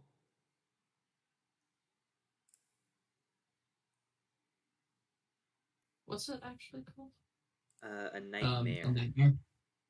But that's not where you need to be checking it. You need to be checking your token. It's not in my token. What? This polished obsidian horse can become a You guys nightmare have for up to handouts. 24 You- hours. Oh, Y'all have handouts for all of these for this Yeah. reason. I forgot I had handouts. Yeah, 24 hours. What'd you say? 24. 24 hours? Cool. Okay. I'm just making sure he's cool. He'd be with you. The wizard's going to lead you through. Also, he's a wizard. Yeah, he told you that he was said it like 3 times. The He Red told you he's Wizard the of Red Thay. Wizard of Thay. Yeah, They/them. Thay. Thay. The Red Wizard of Not Thay they. / them. Pronouns? Boom. And he's going to lead the 4 of you now through a door that just kind of leads you into. It kind of feels like the door you just walked through should not take you into where you find yourself now. And you are just in this massive arena. It's a huge arena with this last one you're in a small arena. This one is massive. So before the last one was 100 feet across. This one is at least 250 across. Fat arena. There is large stands up above it. Directly across from you sits a massive door, like kind of like that you would like a big door that would open up like this, kind of like outward, like 2 things. And then up in the arena, you see hundreds, maybe thousands of Tritons and Leonins of all ages sitting around, walking in, like children, men, women, teenagers, all just sitting around talking. Some of them are eating snacks, kind of just filling in the arena slowly. Fathom, are we about to become a show? Maybe. What does this arena look like? Are there like pillars in it? Are there So in the arena you're in, the ground is the ground is like sand. There are maybe 2 or like probably about 24 large stones, about 5 foot by 5 foot stones, like massive, like round ones, that are kind of scattered randomly around the arena, but that's it. That's in there. It's literally just an empty sand pit and then a bunch of stones. Quick, human, heal me. Healing word level 3 through my lyre. Go for it. Yeah, throw it. Or you can do that. 4. Also notice that the wizard is no longer with you. However, you see the 10 people, the 5 wizards and the 5 luckbringers, sitting together somewhere up in the arena, watching. What is that? 10, 16 plus 3, 19. 19 healing. Damn. I 17 plus 19. I rolled really high on my. Wait, did you say 17 plus 19? No, no. It's 3 plus 7 is 10, plus 6 from a 4 and a 2, plus a 3, so it's 19 total. 19 total, okay. Is that what you got? Yeah. Cool. And then you have track of yours and Nightmare. Nightmare's at 47 right now. Cool. Yeah, and this is where you guys are at. Calm Like Rain has taken no damage. Good for him. I'm gonna hold his hand. He just kind of sat back and shot some arrows. His first turn, he really went off, and then after that was just kind of shooting a little bit. The arrows were hitting him; they were just half damage. So everyone was hitting him. It was just hitting him slower than you would probably like to hit him. But yeah, this is where you guys find yourself. Is there like a what are those things called? Like a skybox sort of thing where officials sit? There is a kind of like a skybox thing, and you see those 10 people that were in the first room when you arrived in this area. Okay. I'm gonna wave to them. You'll kind of wave up to them, and the one that's been traveling with you kind of waves back, and everyone else is being very stoic. I'm going to have Nightshade do a little like spiral so I can wave and look really pretty and to everyone like this. So I want the crowd to go wild. Yeah, when you start kind of like what do you do? Like explain what you do. So Nightshade's going in a small spiral around. I'm going. Yeah, as you, like waving my stuff. Are you trying to like move around the entire arena? No, like in a just small area? little Yeah, spiral. as you're doing it, the people are cheering. A lot of, especially, you'll notice the Tritons like cheering really big for you. Like, yeah, oh, hey, Oh my god, are we about to fight our friends? Is there... Okay, we came in through an entrance. How many other entrances can we see? You see across from you that massive door. Also, kind of like, so that's across from you, straight across. Kind of to the side of you, you see another door similar in size to the one you came through. Are we about to fight our friends? Oh my god. Oh my god. Okay. Oh my god, are we? Why is only one side cheering for us? Both people cheered. The Tritons just seemed to cheer harder. Yeah, because they're with the Red Wizards of Thay. We're Bashaba's people. It's no big deal. I would like to cast Major Image. Can I have you guys move back to the other room? Oh, and then we'll come back to what you just had. Marshall, I'm worried.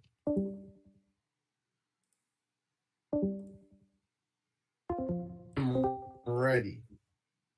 Yeah, just come back as soon as you can. They're gonna take a quick bathroom break. We're gonna take a quick bathroom break. Sorry guys, but we'll be right back. Okay. Appreciate your patience. And Will, you're gonna explain to them what they see when they step through into the Thank you.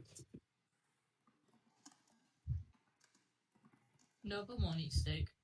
Her tummy's not for her. She's stressed. I like how everyone's acting like she has no stress right now. That's just not her. That ain't Nova.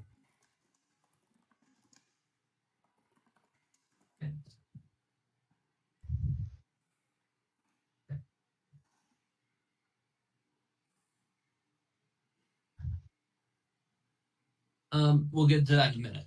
okay. I'm sorry, Fathom. Damn. What's the casting time on that, by the way? In action. An action, cool. Actually, Then let me double check that real quick.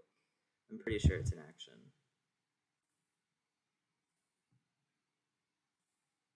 Yeah, one action. Yeah, then you're definitely gonna be able to do that. Cool. Because I wanted to join Inna, as she's doing her little parade.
Also, Shady Lanes emailed me back.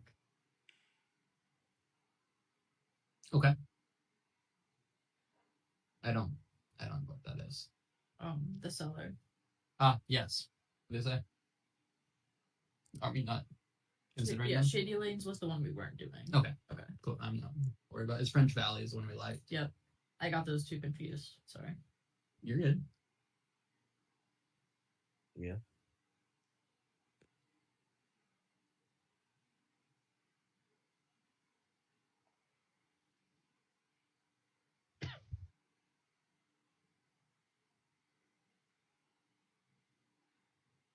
Okay, and who was in a bullying over there? We saw those damage rolls. Like they were. You guys can discuss it in character in a little bit. Don't worry about it. Don't worry about it. Don't worry about it. But like, worry about it. Can I ask just what is the last thing you guys did, just briefly? We were at the Tamor statue. We had the offering bowl. We had to try to remember the phrase, a copper, Yeah. gets 10 gold in return. Laurel gets to silver and got me poisoned. And then Yeah. I luckily was... More, so that's not my fault. Well, Yeah, the others... I said the right answer. Then Laurel's like, no, a silver. Well, the other people will be able to tell you within time, but they didn't get poisoned, so, you know. But I that healed myself, information. so I'm okay.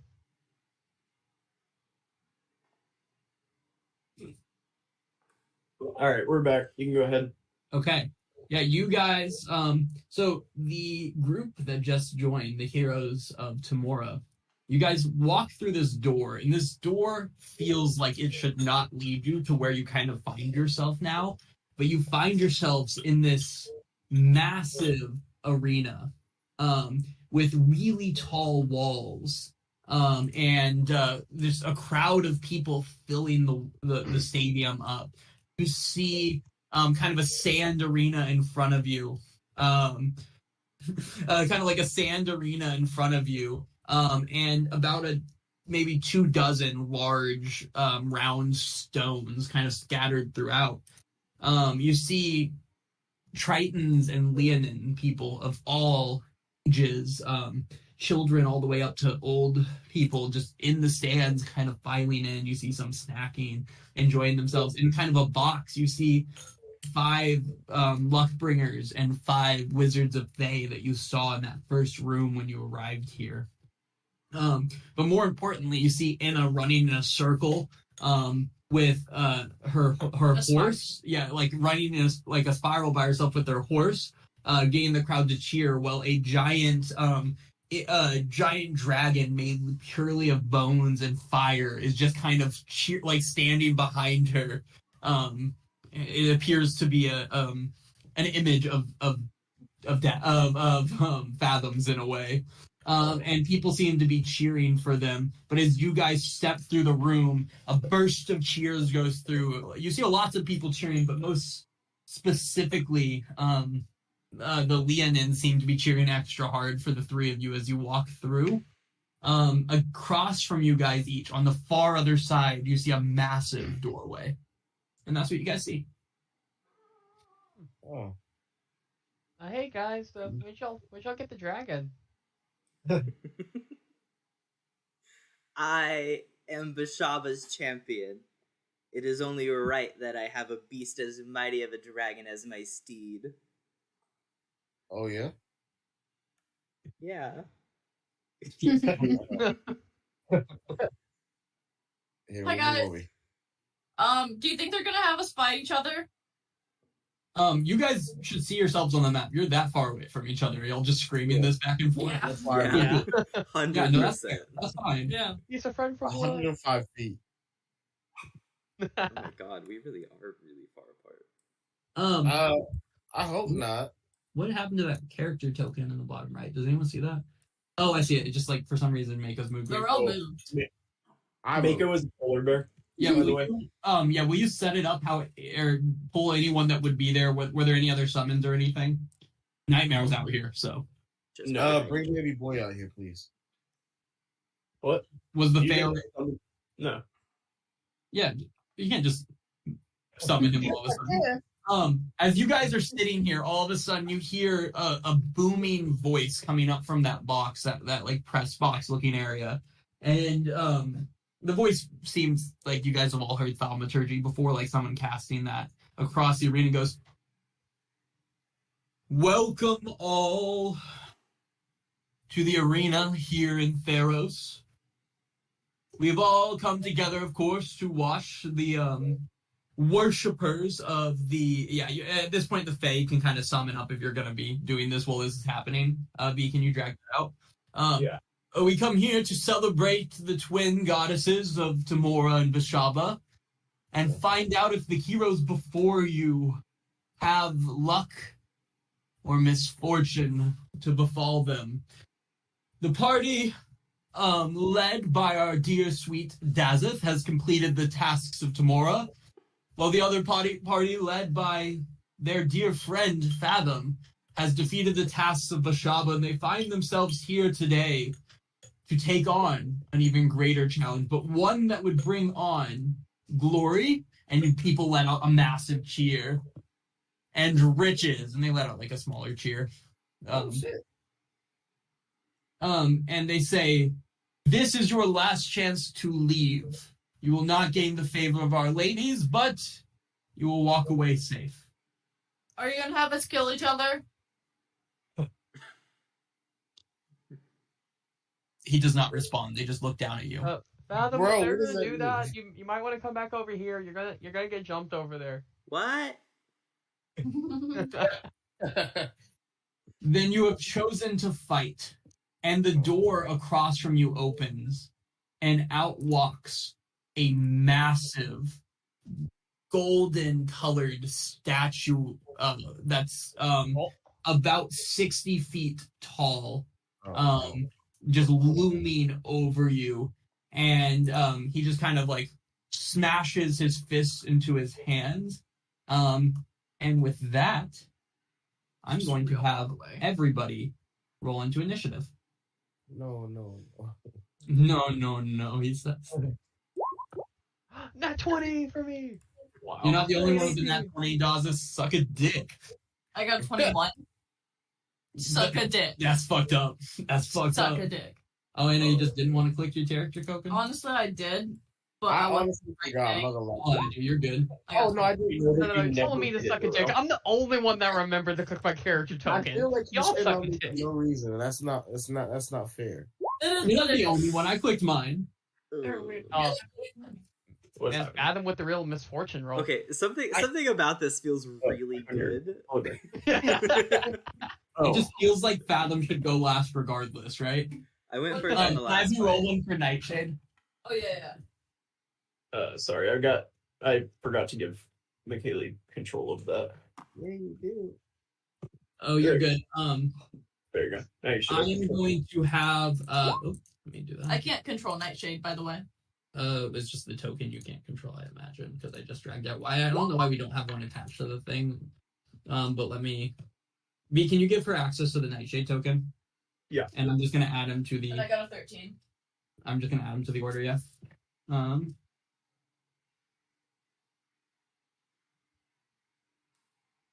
Okay.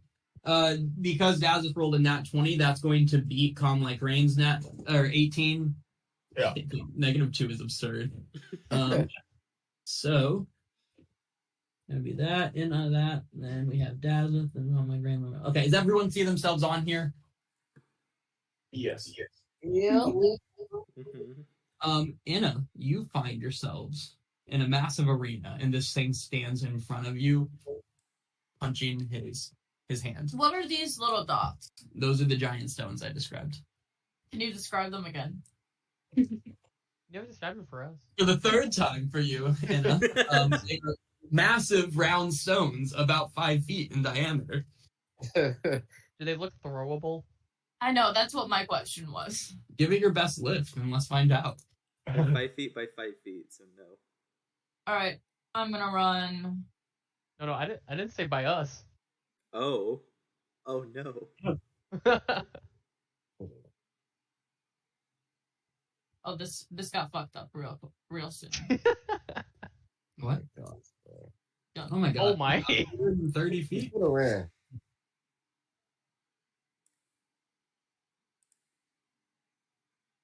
Okay. So that was my dash, and then,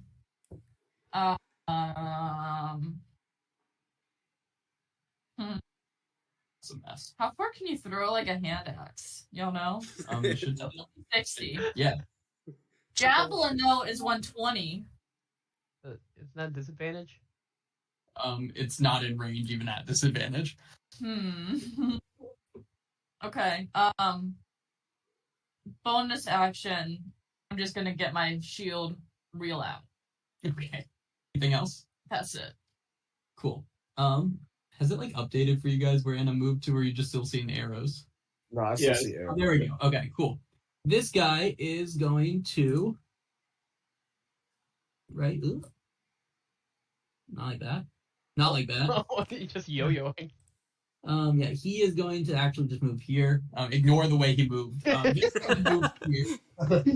And it was a random one that's not supposed to be there. I don't know why it is, frankly. To answer your question, B. I was like off the top, you know? Yeah. No, I don't have an answer for you. Okay, cool. It is going to lift up I knew it the was rock gonna that lift is up a fucking that is boulder. next to you, and you are currently. Oh, that's brilliant! Not out of the easy things. And it There's is no going to way. throw a massive boulder at you, Does it have to? and that one. Oh, thank you. Yeah, it's Fuck you. You see a throne just a stone just fly through the air and land directly in front of your face, and just slam on the ground there. And he goes, that's the sound you hear coming from him. Little bitch. Mako, your turn. As you just saw this thing chunk a stone at Anna. That's a problem. Oh man. Okay.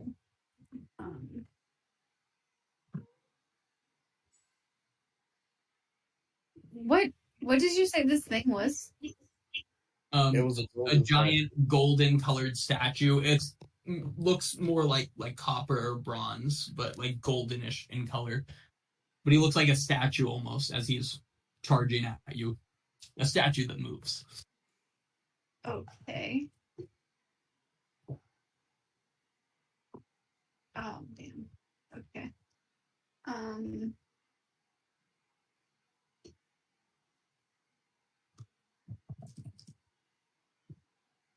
I will just move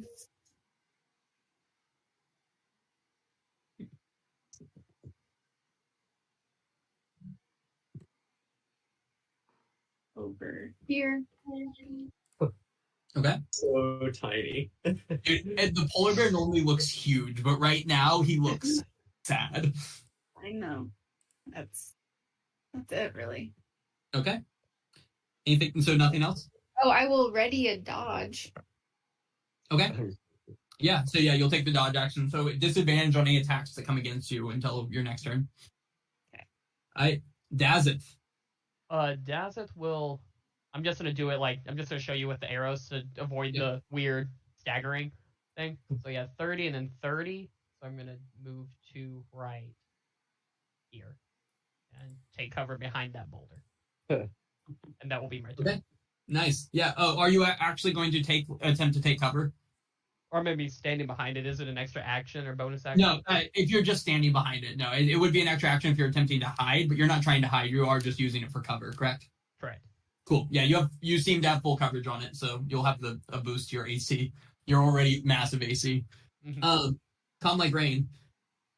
Yeah, he's going to, since I have no idea how you played Calm Like Rain, this is what he's doing. He's going to turn and give a wink to Fathom, and then he's going Wasn't how it to... was. Will doesn't flirt with me. Calm like rain is solid on his first turn. That's where he I know. That's why he's going to run right there, and he is 150 feet away. And so he's gonna take 2 short bow attacks at disadvantage. And he gets a third one too, if you would like to. He does on his first turn. Oh my gosh, he's Oh, is he the gong? Dude, oh my god, what? The 22 and the 28. Oh, sorry, on disadvantage. Yeah. The 24 hits. oh. And he deals an extra 1d8 damage. Yes, he does. Does he have a +9? Yeah, he's pretty solid. The 18 doesn't. Fathom, get more boyfriends. Okay. 22 Yeah, doesn't. dealing 13 piercing damage, right? Yep. Yeah, an arrow just kind of like hits this thing's foot, and that's what you guys see happen. It hit it though. It definitely hit it. Yeah. At this point, I think he's gonna switch back to his. No, he'll keep it out. He'll keep it out for now. Yeah, that's what he's got. That's how I used him his first turn. His first turn is kind of his hero moment. Nightshade. Oh, after the horse. Fathom that it was at disadvantage. Okay, that's. Because an 18 hit. Just so we're all clear on that. Nightshade is going to. She can fly 90 feet. So Nightshade is going to fly over here, pick Enna up as an action. Okay. And then go 10 more feet with Enna. Okay. So to here. On top, above the stone. Well, I tried to move it 10 more feet, but yeah, we're flying. Yeah, above the stone. Yeah, above the stone. Cool. And that's going to be it. Laurel. Yep.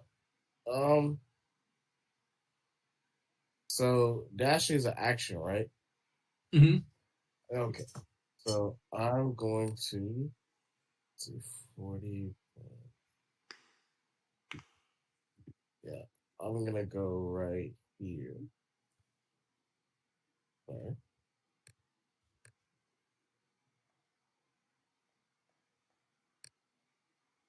Okay. And this will be my turn. Nice. And the Thay. face is gonna move 30 feet. King shit. You see it. Alright, that's it. Alright. Fathom. I'm gonna bonus action healing word myself at level 2.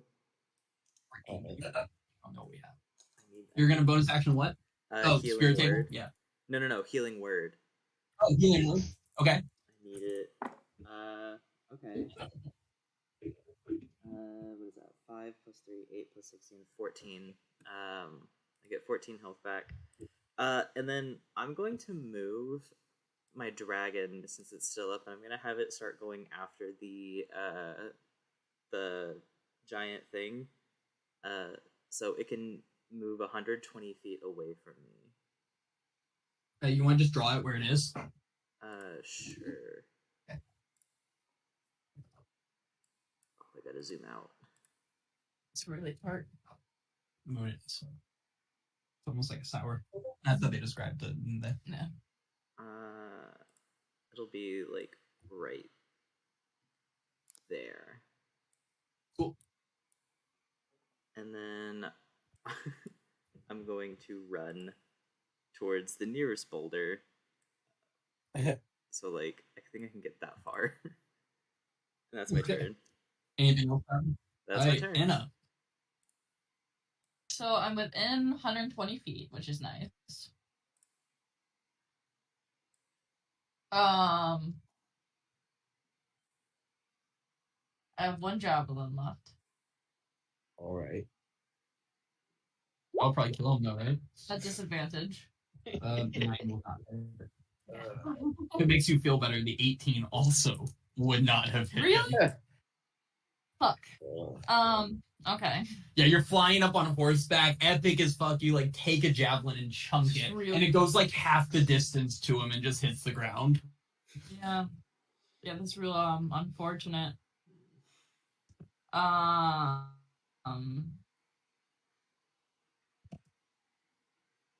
Yeah, I'm just going to wait for Horsey to fly me closer.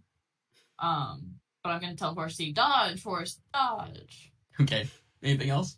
That's it. Cool. Big dude's turn is going to move to right here. And he's gonna pick up a stone and he is going to throw it. Let me see. What do I want to throw it? Just seems like they shouldn't have put so many stones out here. He's gonna throw it at the flying horse. Mostly because the dude who hit him in the foot is out of range.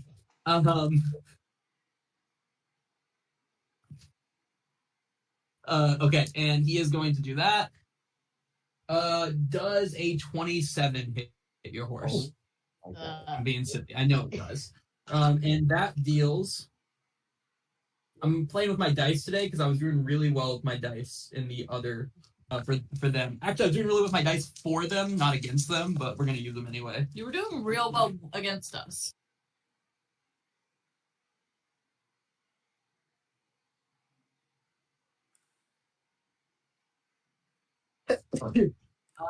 That is 51 bludgeoning damage Okay. as the rock takes out your horse.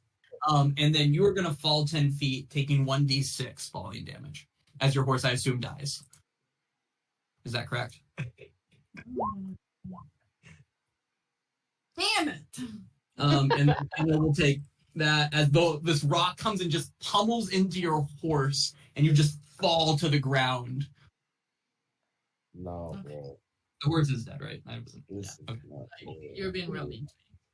Yeah, and you just find yourself kind of laying prone on top of the rock right now. It's really And then this thing has So a did I little still bit more fall movement. 10 feet even though I fell onto the Yeah, rock? because you're flying above it. And then this thing is going to take just a little bit more movement to right here. Cool. And he just kind of takes 2 more steps forwards. Your Matt's his turn. Miss Polar Bear. Okay.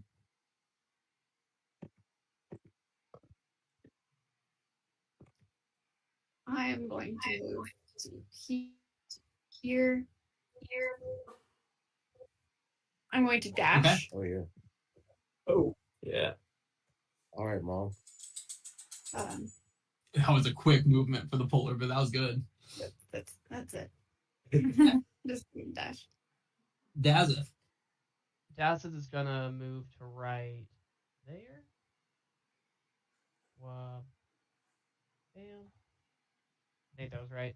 And then I'm going to use my last spell slot to cast Bless. And I'm gonna Nice. choose me, Anna, and Calm Like Rain will all get a D4 on attack rolls and saving throws. Hell yeah. And that was all my movement, so that will be my turn. Okay. Calm like rain.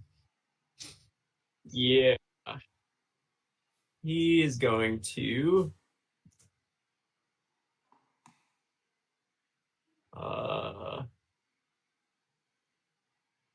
run there.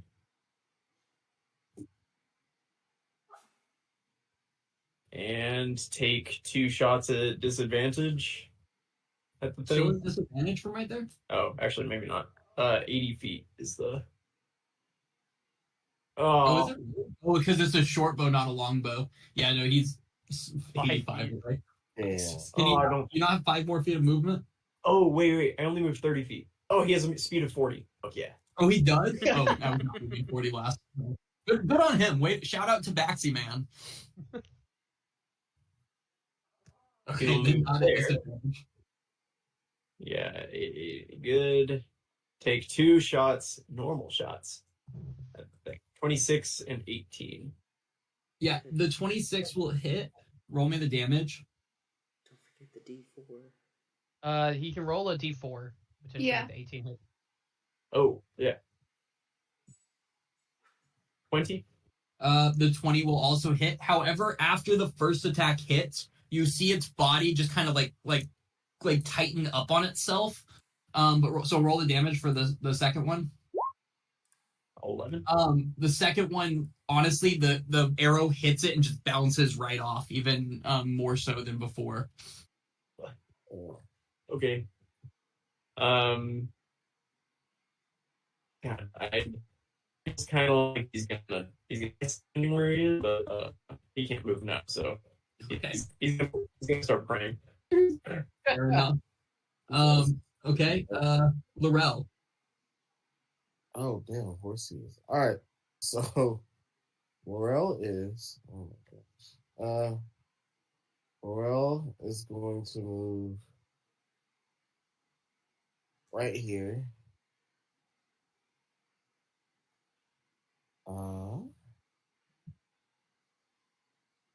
Yeah, it's time. Bonus action, he's going to change out of his wild shape. Okay. And he is going to send tidal wave right here. Oh. What's the range on tidal It's wave? 120 feet. Fuck yeah. Nice. Okay. Throw it in the chat. Yeah. Let this be the one, man. Let That's it be 20 the yet. one. believe. Okay. Is that your last 3rd level spell slot? Yes, it is. Ooh. You out there just throwing around level 3 spell slots on the last one? Hey, He's got man. a lot of spells. What? He's got a Are you- lot of spells. That's fair. What does he do? Alright, so he just.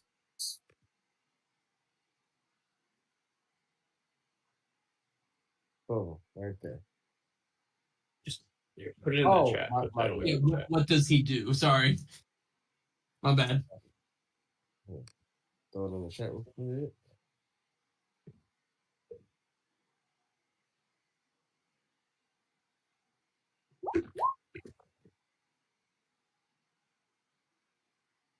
So he makes a dex saving throw? Yes. A 13. No. Cool. Yeah, your water just goes right into his leg, and it makes a solid hit on him, but you feel like it didn't do as much as you felt it should. Of course. But yeah.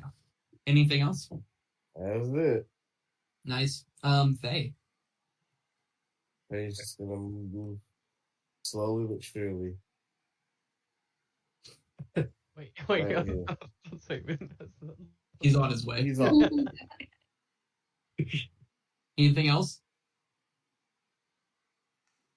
Actually, no.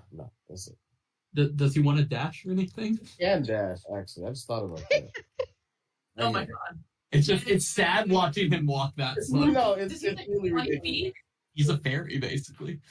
Anything else for him? No, that's it. I fathom. He's knocked prone, right? Who? The giant gold statue because of tidal wave. Oh shit! Yeah. I don't think so. And Normally is there's not a prone. size on these. Huh? It, I guess he's not prone then. Normally it has a size on like when not someone's knocked prone, but I guess. Yeah. I guess he's not prone because he failed it with the 13. Yay. I'm trying my best, guys. You're contributing. Okay, there's that. I'm gonna move my dragon closer. How do I do that? I'm gonna move him. Okay, if I could, that'd be great. It won't let me move it. Highlight the whole thing and then you should be able to. Oh, okay. There we go. I'm gonna move it right there to kind of like take up space and get his attention. Because until he Yeah, can you put Major image in the chat, by the way? Yeah, I believe it's until he makes a passing investigation check, he perceives it to be real. Mm-hmm.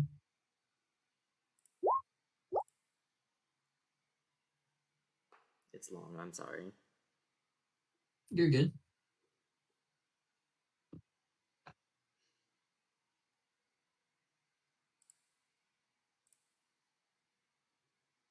Does it cause damage or anything? No, I don't No. think so. Major image doesn't cause damage.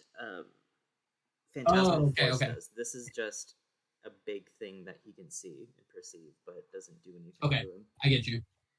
Cool. I'm gonna move it there. I'm gonna use a bonus action to.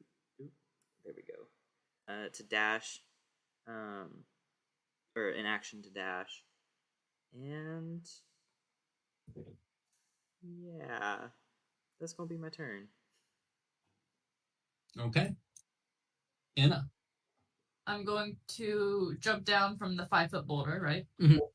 And move my 40 feet to here. You have half movement because you were prone. When you fall, you're prone. Ruins everything. I'm sorry. Ruins everything.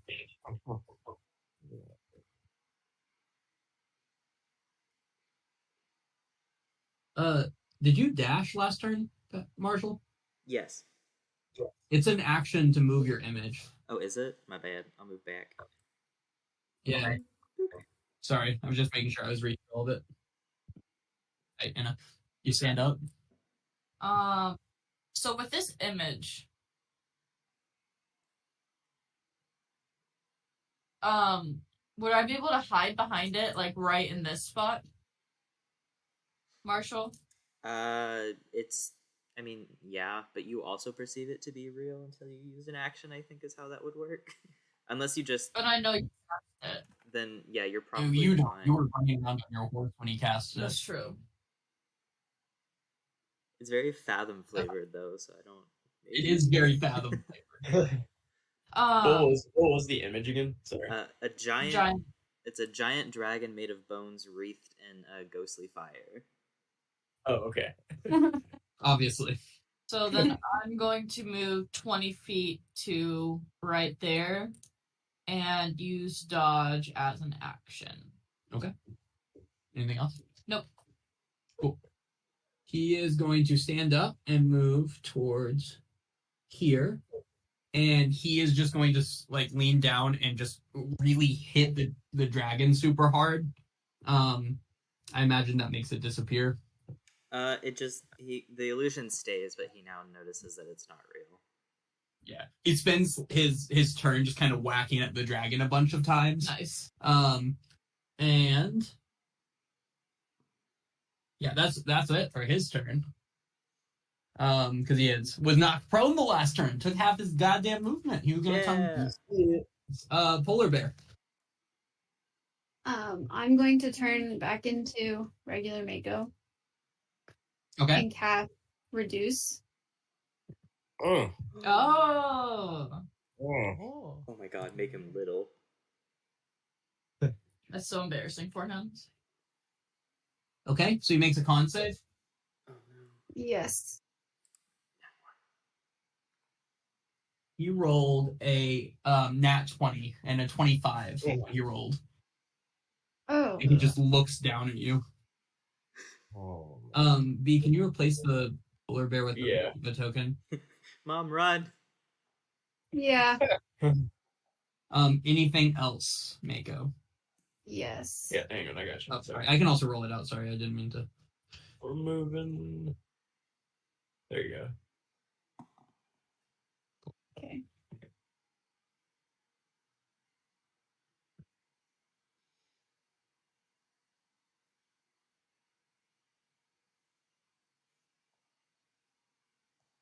Yeah, I just moved away from it.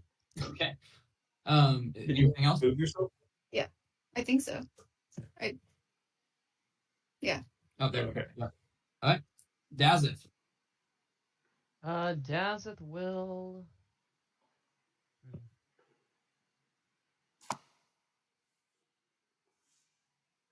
Dazith will just dash, and he'll move right here, Okay. and that will be his turn. Okay. Calm like rain. Yeah, Calm Like Rain is gonna run right here. Take 2 bow attacks. Oh man. +4. Oh. D4. 19. No. Does not. Okay. And then he's gonna step right here behind Yeah, that's fair. That's fair. Anything else? No, that's it. Larry.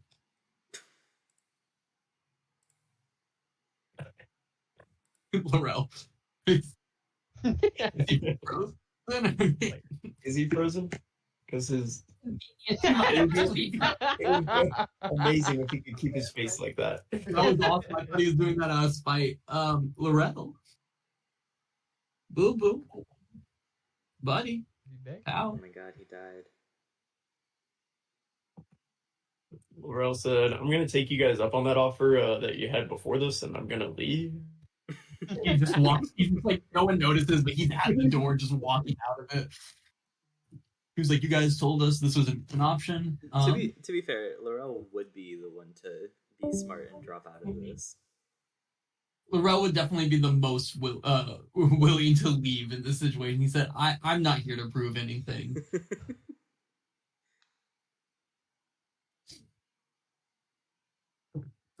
So how do you guys think it's going? I'm terrified. Have we hit it? Calm like rain hit him. Like 3 times. We've yet to And see then what he does in Drow hit melee him. damage. Apparently, he's gonna one-shot all of us if he throws a rock. You see him staring at the rock in front of him. How do we move the rocks? Eyeing Dazif. How do we move the rock? I don't think we do. And that's what's concerning. For real? I thought she was about to reduce the rock to take away the ammo. Honestly, that's smart too, but it was a really good idea to try to reduce him. It was just he rolled well. Fathom, you want to take your turn, and we'll just fill Laurel can take back if he pops back in. We can do that. You got 1 hit. God.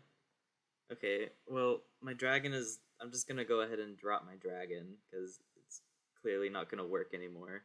Okay. Oh, is he back? Oh, never mind. Freeze. Okay, cool. The dragon can still be dropped, but... Christian, you there? Yes,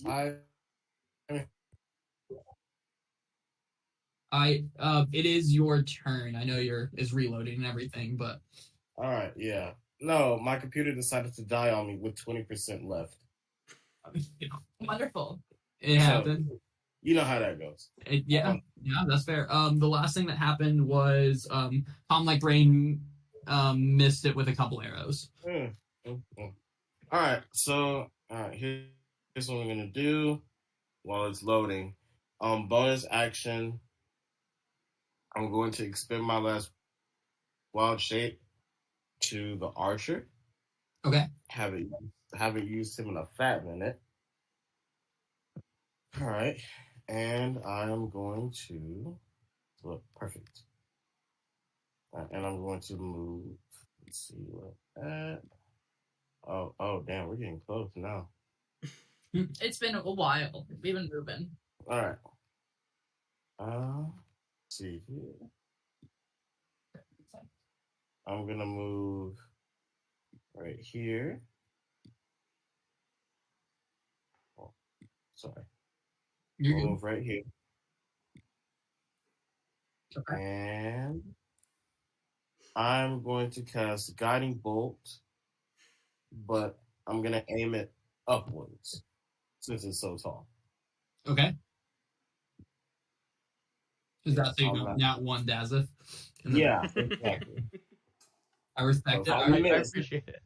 Let's It's see going straight in the air.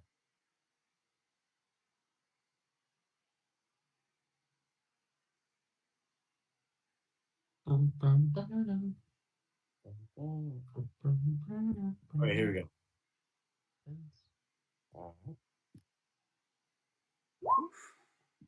Yeah. Hell yeah. 25 hits for sure. I'm happy. Yeah, you strike this thing, and as soon as this thing hits it, you notice it like make contact, and then this thing does again, where it just kind of like, almost looks like it hardens. It just kind of like crushes in on itself, to kind of seemingly protect itself. All right. Let me just check the range real quick.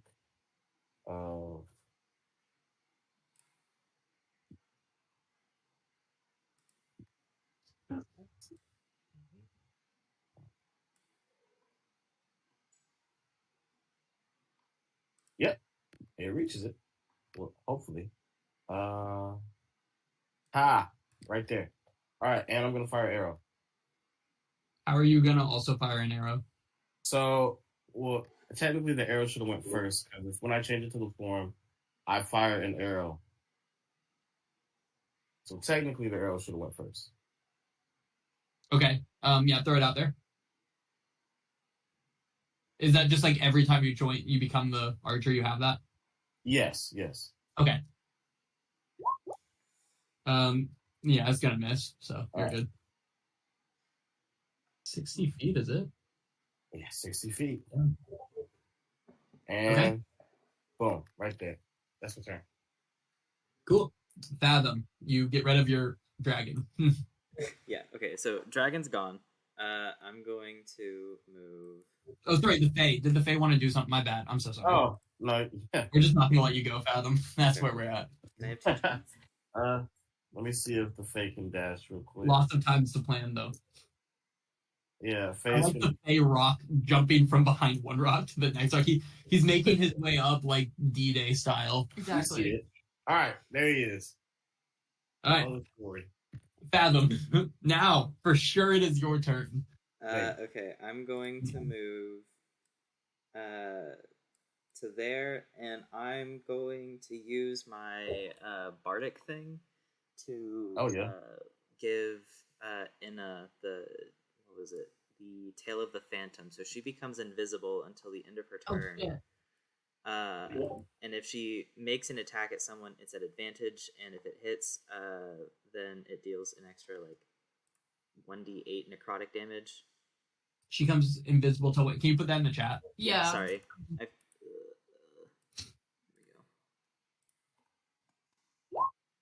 we go.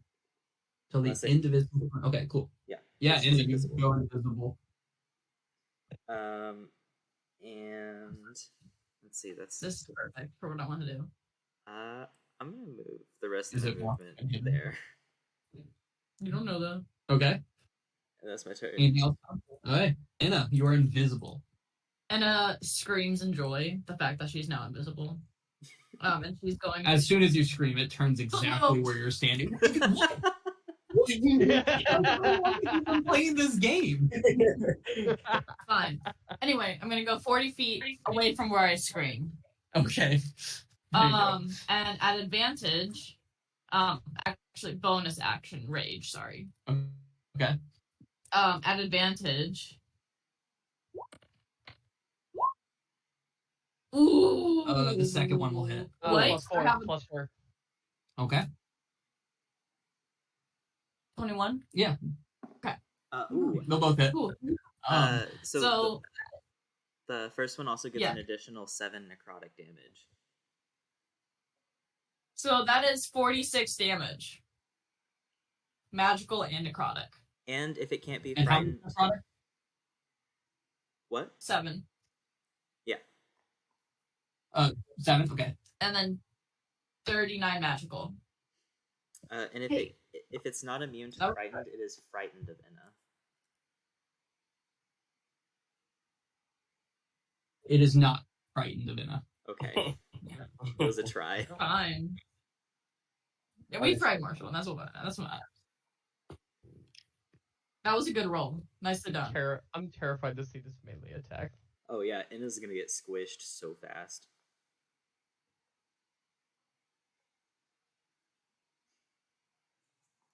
Okay. Anything else, Inna? No. All of your hits hit it. It felt like your axe was just kind of bouncing off of it. Even with a magical axe? Correct. That's nasty. Like you feel like you made contact. You feel confident you made contact, but you were like, I'm dealing 20, 19. Like these should be massive, and just felt like kind of disappointed. Anything else? Okay. He is going to look down at you, Inna, and He can't see me. Yeah, he can't now. You hit him. Oh. Yeah, you're no longer invisible. He looks down at Inna, and he's going to make 2 just kind of like smashes against you. One with his foot, and then his other with his other foot. Okay. So a 23 and a 15. So I have a 15 AC right now, but I have my tail, so it's not gonna hit. Okay. So just the 23. The 23 hits. Yeah. Cool.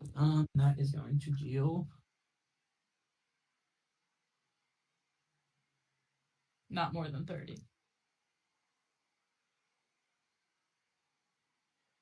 He's rolling a lot. 36 bludgeoning damage. Okay. So 36 divided by 2, 18. Okay. Dog. I'm still up. Dog. And then after that, no, that's it. That's his that's his turn. Okay. Mako.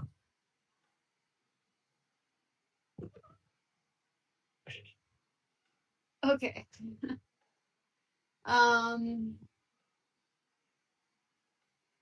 I'm sorry, Queso. I'm a little anxious. I think I'm going to cast. Don't be scared. Do it again. Oh. Oh, it's time? So he makes a wisdom saving throw? No. What? Why not? It says unwilling creature makes a wisdom. Oh, are you doing it on yourself or him? I think I'm going to do it on. I'm gonna do it on myself. I'm gonna turn into a giant ape. Okay, so you're just using it basically as another wild shape? Yes. Except she has all the same stats as a giant ape, like even mental stats. So you just became a giant ape. I just became a giant ape. Okay, and if you... So then but other than that, it works the same where any excess damage carries over and everything else? Okay. Yeah. Do we have a giant ape loaded in here? I just found one. I'm trying to... Cool. I don't know how to give it to her, though. Oh. Okay, you turn to the giant ape. You still have a bonus action and movement, I believe.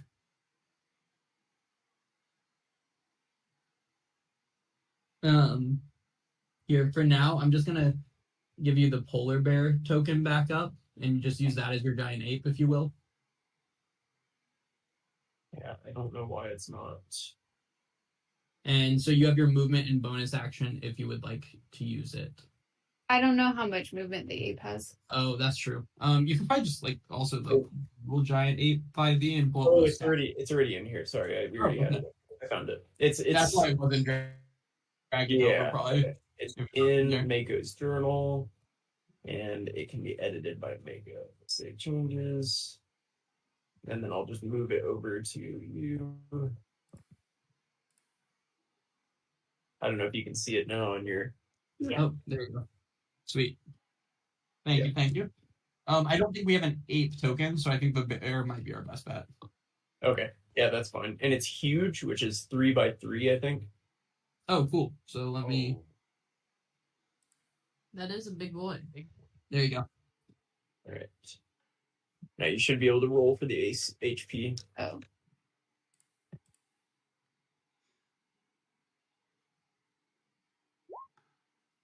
God dang. My What? God. That thing's wild. Okay, cool. My God. Is there any limit on the animal you can turn into? The CR has to be equal to your level or less. So this is a CR 7. This is like max. Holy shit. Okay. Yeah. You turn into a giant ape. Damn. I needed to hit Michaela, not me. Like 48.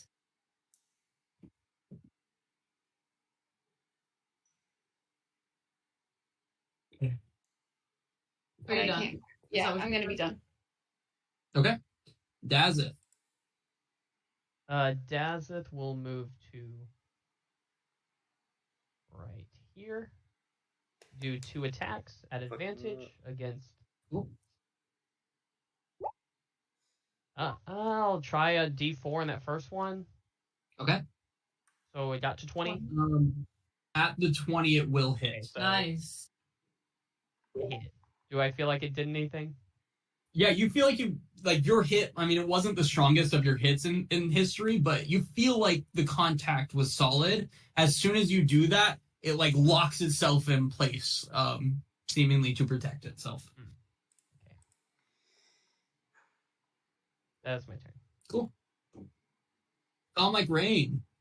Oh yeah, it's time. Is it? Well, for something. He's gonna poke his head out and again send his short bow attacks. 23. The 23 will hit. Woo! Or 9. It clinks off of him in a slightly unsatisfying Yeah, way. he's gonna step back behind his boulder. That's fair. That's fair. It's a nice boulder. Anything else? Nope, that's it. Laurel. Oh, it's not. Oh. Well. I'm gonna be right here. Bonus action. I'm gonna fire an arrow the same way upwards. Okay. Is that you're allowed to just bonus action an arrow? Yes. I'll throw it in chat. You're good. You just haven't used this one in a minute. It's been a long time. I like the use of your dragon one though. It's not gonna hit, but if you want to still throw it in, that'd be awesome. All right. I will use my last guiding bolt. Okay.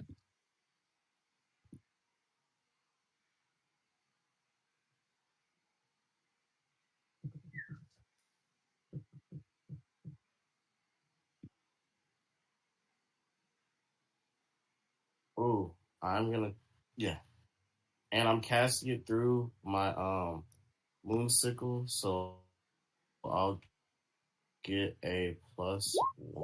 Ooh, A 20 does hit. That's beautiful. that is amazing. Your radiant or your guiding bolt goes and slams him in the shoulder, and again it just kind of glances off. It hits him and just pings right Well, off. I've done. Again, you know you hit him. However, it just didn't feel as satisfying as you would have liked it to. That's fine. I've done all I could do. Hey. And my Fae, just trying to make sure it doesn't die. My Fae will dash right here. And let me just check its movement real quick.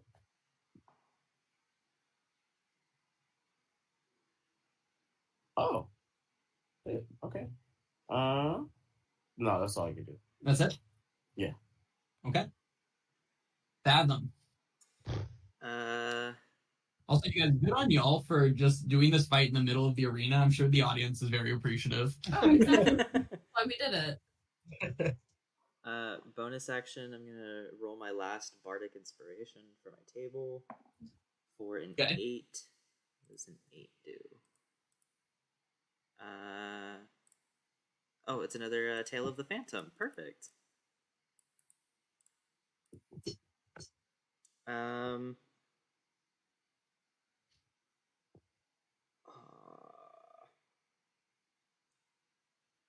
Okay, I'm gonna hold on to that for now. And I'm gonna go ahead and cast Vicious Mockery at it.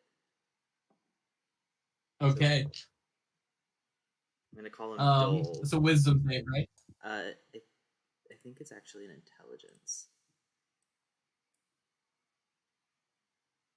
Let me double check on that. Come on, mouse, work. Yeah, it's a wisdom save. Okay. A 9. He'll fail it. So he takes 4 psychic damage, and he has disadvantage on his next attack. You notice he takes, he doesn't even register that you've done anything at all. I love In any statues, capacity. man. I love being a primarily psychic damage spellcaster and fighting statues. It's a lot of fun. Does he still get disadvantage because he failed? No. He's No? unaware that anything's to him. What? Okay. No. That's dumb. Okay, that's it. Yeah, I'm so sorry. Anna. Slashy, boom, boom. Obviously, it's gonna be slashy, boom, boom at advantage. Cool. We'll see it. And then after that, I'm going to put my shield in front of my face as my bonus action. So 25 and a 22. You have to put your axe away to do that. You know. It's a 2-handed axe. Yeah. So bonus action. I'm just saying that. So Yeah. if he moved away, you would not get an attack of opportunity on him. You don't have a weapon drawn. Is the reason I say that. Probably not going to move away, right? Yeah. No, that's fine. Both of these hit though. Yeah. So it'll be for 16, 17, so 33 damage. Yeah, you hit them and they just kind of bounce off him in a way that's unsatisfying. Yeah. But you hit him. You got good contact. I mean, I feel like he's not resistant to regular bludgeoning damage either, so. He's resistant to magical, bludgeoning, slashing, piercing. Psychic. He actually has no inherent damage resistance, so I don't know what you guys are referencing. Anywho, anything else? Is he immune? I don't know what to tell you. Anything else? I'm in their head though now, Brendan. You see. I think I got it, but I don't got it. No. Oh, I'm gonna TL. Someone heal me. Cool. He is going to first stomp on Inna and then turn and just whack at Dazeth. So stomp on Inna, nat 20. So for a 30, if anyone's curious. And on Dazeth, a 30. yeah, that'll hit. So on Inna, we have to be careful here, don't we? Don't we? Inna, you will take.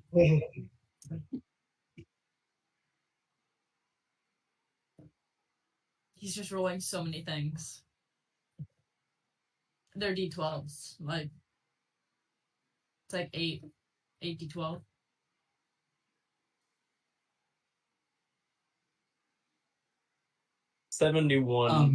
More than 71 is what you don't want to do. You take 75 bludgeoning damage.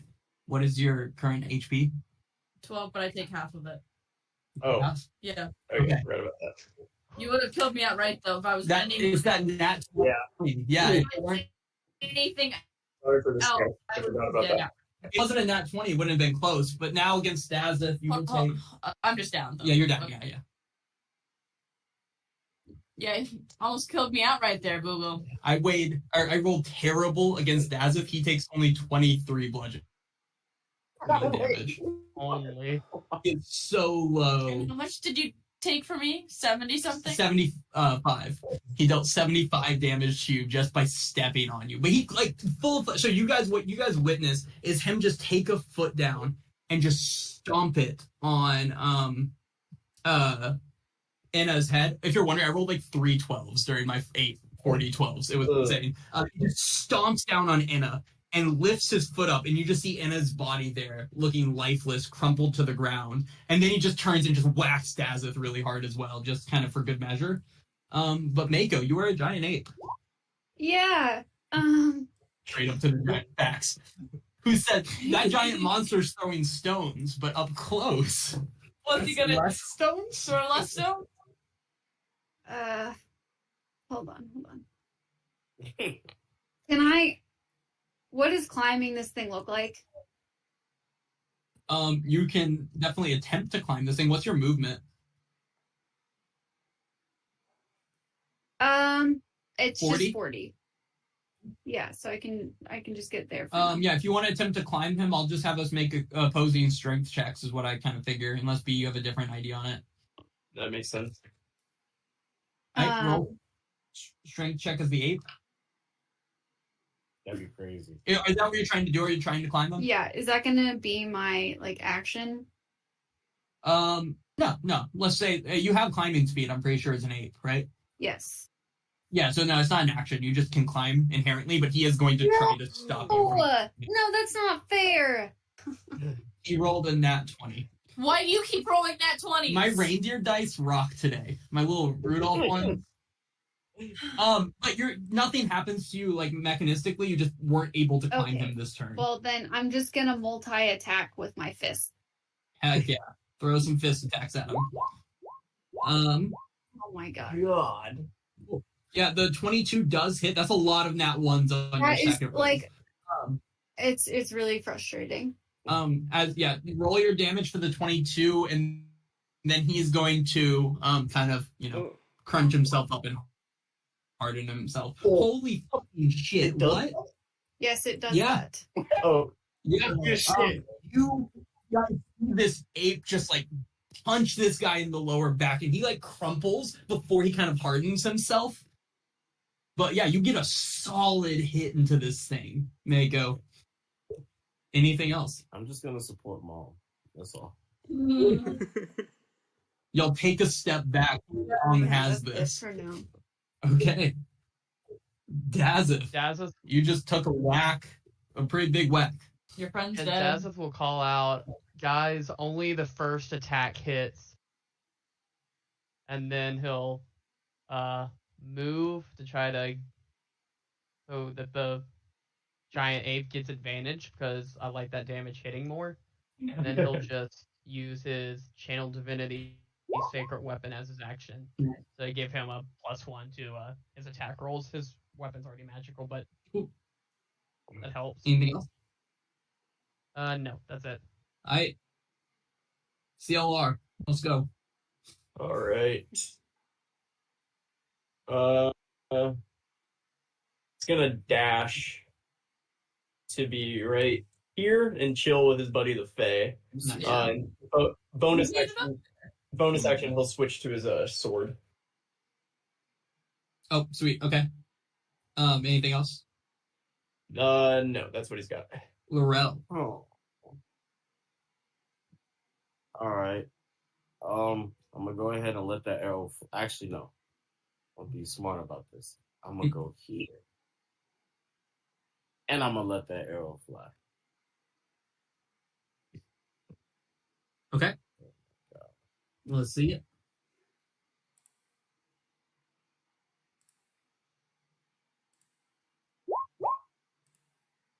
Hey, a 20 hits. And again, this one again hits it and kind of just glances off of it. All right. But it, See, what else can I do? I really can't do much. Because everything's concentrated. what are you concentrating on right now, the Fae? Yeah, and I'll be damned if I go up there. No, fair. Fair. That's not your job, right? No, it's not. It's not. And I'm glad, my friends understand that. And you know what? That's his turn. Whoa, actually, hold on, let me see. Let's see. Yeah, that's his turn. Fathom.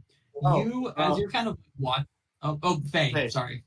Faye is going to support Mako right here. And and is he gonna do a little like break attack? yeah, and gonna make an attack. I never picked my phase thing. It's gonna be It's gonna be fuming.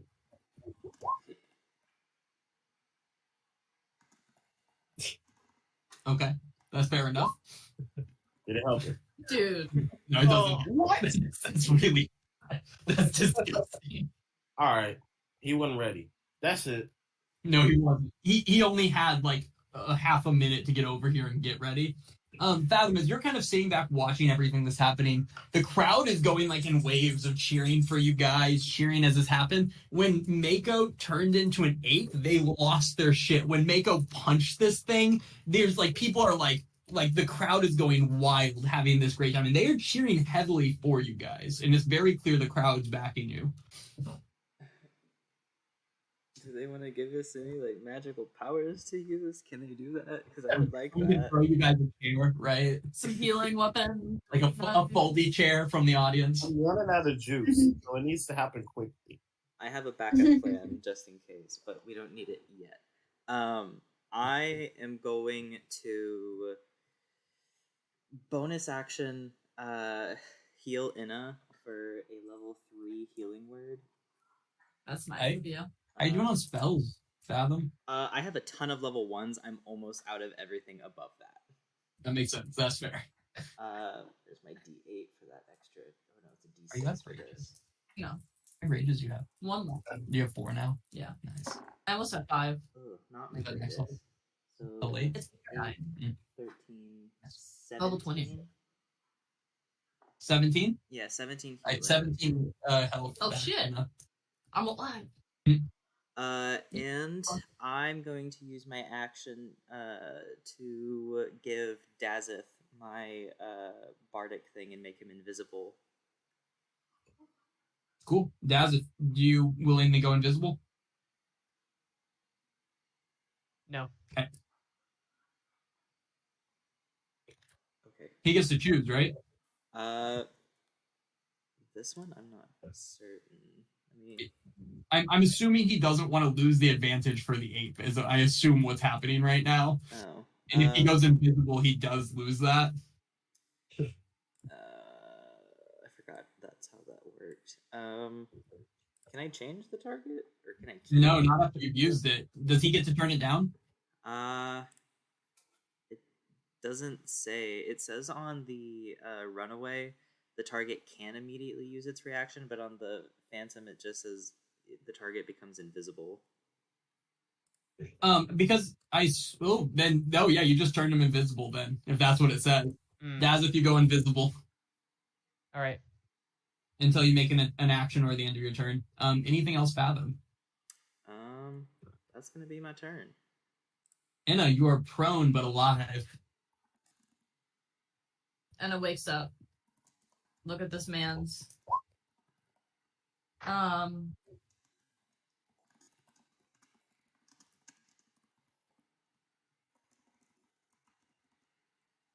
Do our hits look like they've been doing any damage for when you've been saying they don't do as much damage as you had hoped?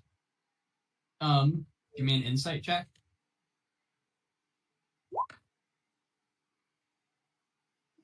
Oof. Yeah, you have no idea. Honestly, it doesn't look like it. This thing is a giant metal statue that is just continuously just swung at you guys and shit. Seemingly unaffected by what you were doing, besides when he did react when Mako punched him in the lower back. But who wouldn't? Cool. You had your shield up before, so I don't think you'd be able to rage and change weapons, right? Oh, that's true. Yeah, I wasn't sure how it resets when you're... Just what you have. Yeah. Yeah. Okay. So I'll just switch to So just what's the difference in your attack from rage and not rage? Just a +2. So you have then a 16 and a 22. Yeah, no, I'm gonna rage though instead of taking an attack. Oh, so okay. I will do a dodge. Instead of attack. Gotcha. Okay, that makes sense. So you pull out your axe, rage, and then do a dodge. Or no, you rage with your shield up. Yeah, and then take a dodge action. Yep. Cool. Disadvantage on attacks against you. Yes. Okay. Cool. Anything else? That's it. Okay. Dude is gonna turn around and hit the giant ape twice. I feel like that's understandable. 28 and a 22. Yes. Okay. And the first one is going to be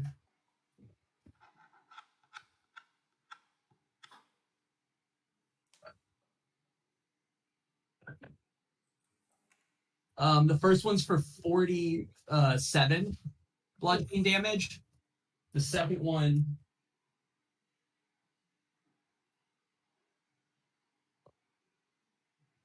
is for 37 bludgeoning damage. One thing you can do on here is just write minus. It doesn't work every time. Really? Can I try and find it again? If it's done? Yeah, that is his turn, and definitely let's do opposing strength checks again. Okay, 15 versus his. He rolled an 18. Okay, well, let's fist it up. Fist it up. The 27 definitely hits. Damn.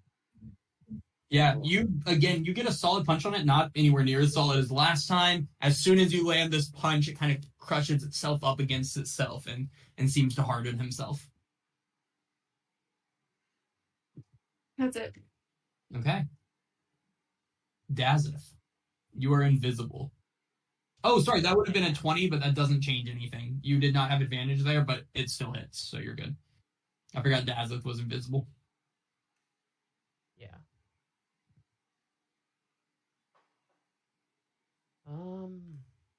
I guess I'll attack. Cool. Yeah, so you'll have advantage on this attack. Yeah, the 22 hits, and then you also get, I believe, a D8 of necrotic damage. Is that minimum? Yeah, I think it is. Oh, Yeah, it is. 8 necrotic damage. Cool. Yeah, you basically like show up, but this thing is turned completely around, so you were like super excited for your element of surprise, and you kind of just like hit him with your longsword. Again, you made contact, but just kind of glanced off in a way that you felt like it should have hit harder. Yeah, gotcha. Anything else, Daza? Nope, that's it. CLR. Yeah. He was gonna come over and save Inna, but now he's just gonna join in on the party, I guess. Nice. Yeah. So 2 attacks. 20 and 27. Yeah, both hit. And same thing I've been telling everyone else. You hit them, but they just kind of glance off in a way you're not. Wait, even call them up brains? Yeah. Damn. Really thought it was gonna be different. All right, that's it. Yeah, cat damage does do all of it. That's it. Yeah, that's it. Morel. When Calm Like Rain comes out, you hear a cheer from the audience, and some people are. You hear one person yell out, "Yes, he's so fucking hot!" from the crowd. Laurel.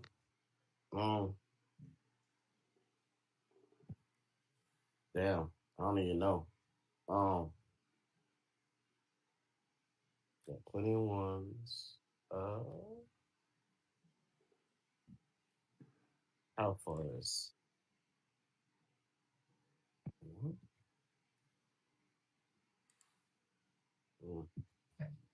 Not this time. I'm gonna shoot an arrow.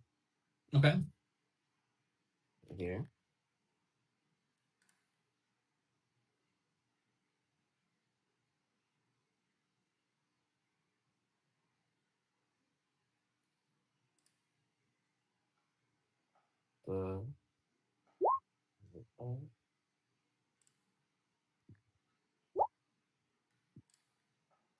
Oh god, what are you guys doing rolling the damage? Yeah, the 22 does hit.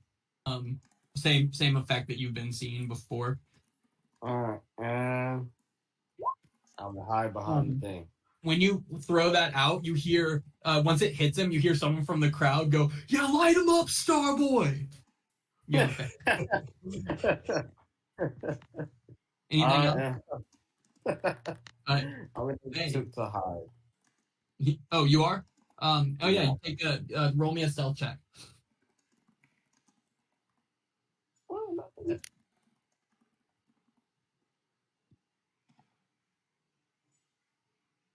All right.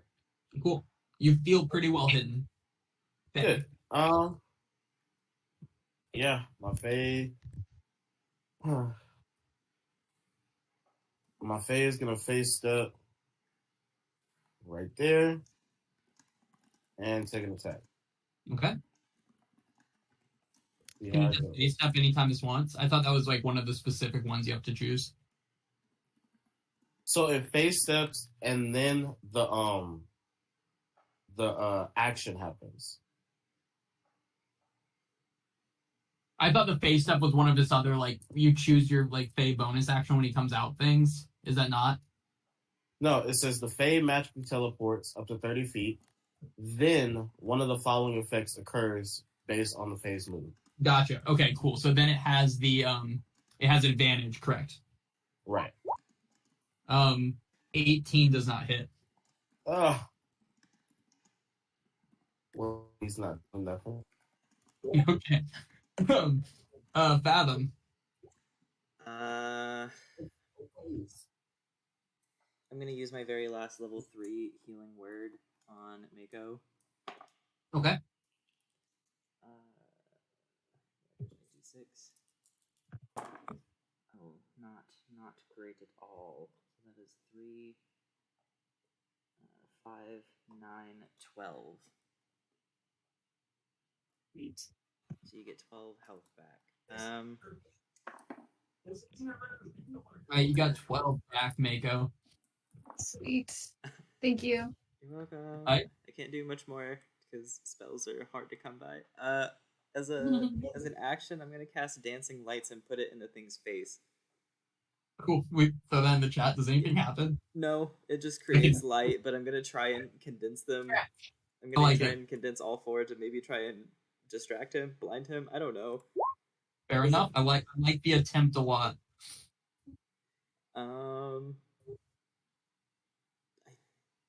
I think that's my turn. Anna, you're up. You're raged.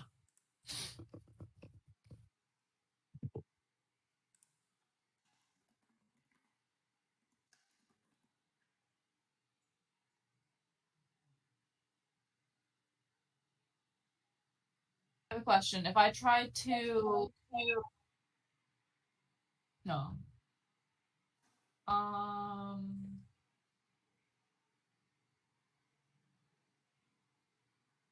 If I try to take down a creature, get it prone, does that count as an attack? You can't attempt to, or you can't successfully grapple someone more than 2 sizes heavier or larger than you, I believe, is a rule. And this thing is gigantic. It's 4x4, yeah. Okay. Is that right? That's right. You can't grapple something to, more than a size above you. Yeah.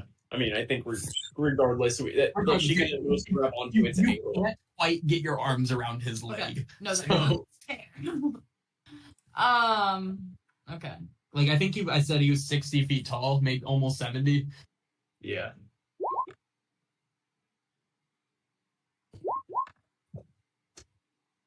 Uh, 20 hits, 13 does not. Okay. And the 1d4 won't do anything. So I'm also going to do a charge on top of that. So can I have a con save? Yeah, can it need to bleed the creature?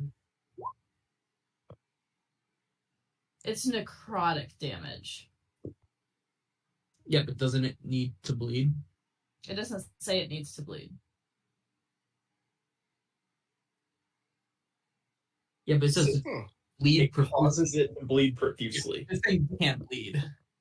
Well, you have the charge back, but I would argue it's magical and could potentially cause it to bleed.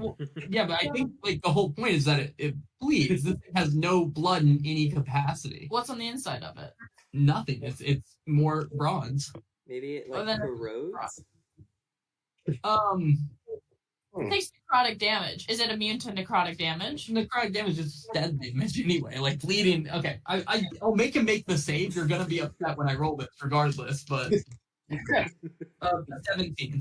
Yeah, I don't. I love it. I won't do that process. I had I to. love it. We need small victories, William. I know. I'm sorry. I just don't think he can bleed. It's just. But if you can. You can do it. It's fine. Anything else, Anna?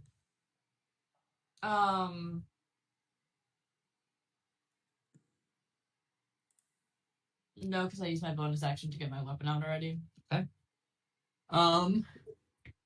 This guy is going to kind of look around him and survey the field, and see what's up before he hits at the giant ape twice, because Giant ape. really this is the right thing to do. A 19 and a 32. A 32? Why did you even ask? Giant I know. apes AC is Yeah, it's 12. 12. Okay, the first one. It's gone. Oh my god, that's terrible. The first one, 20 damage. Oh no. The second one.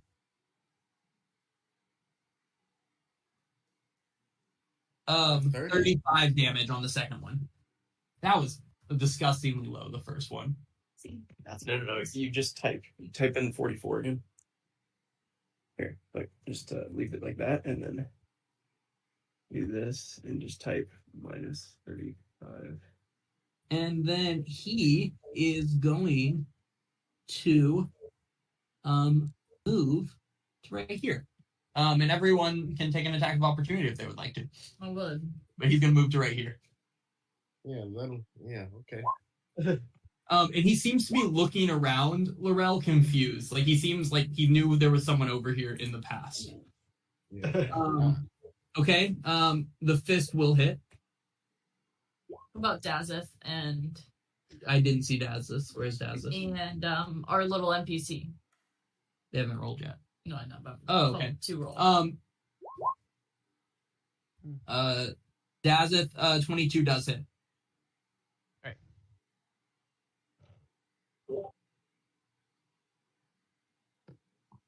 And then Anna, did you roll? Yeah, I did. Oh, the 14 does not hit. And then Thay and Calm Like Rain. Oh, yeah. Calm Like Rain's at advantage. Thay's is not.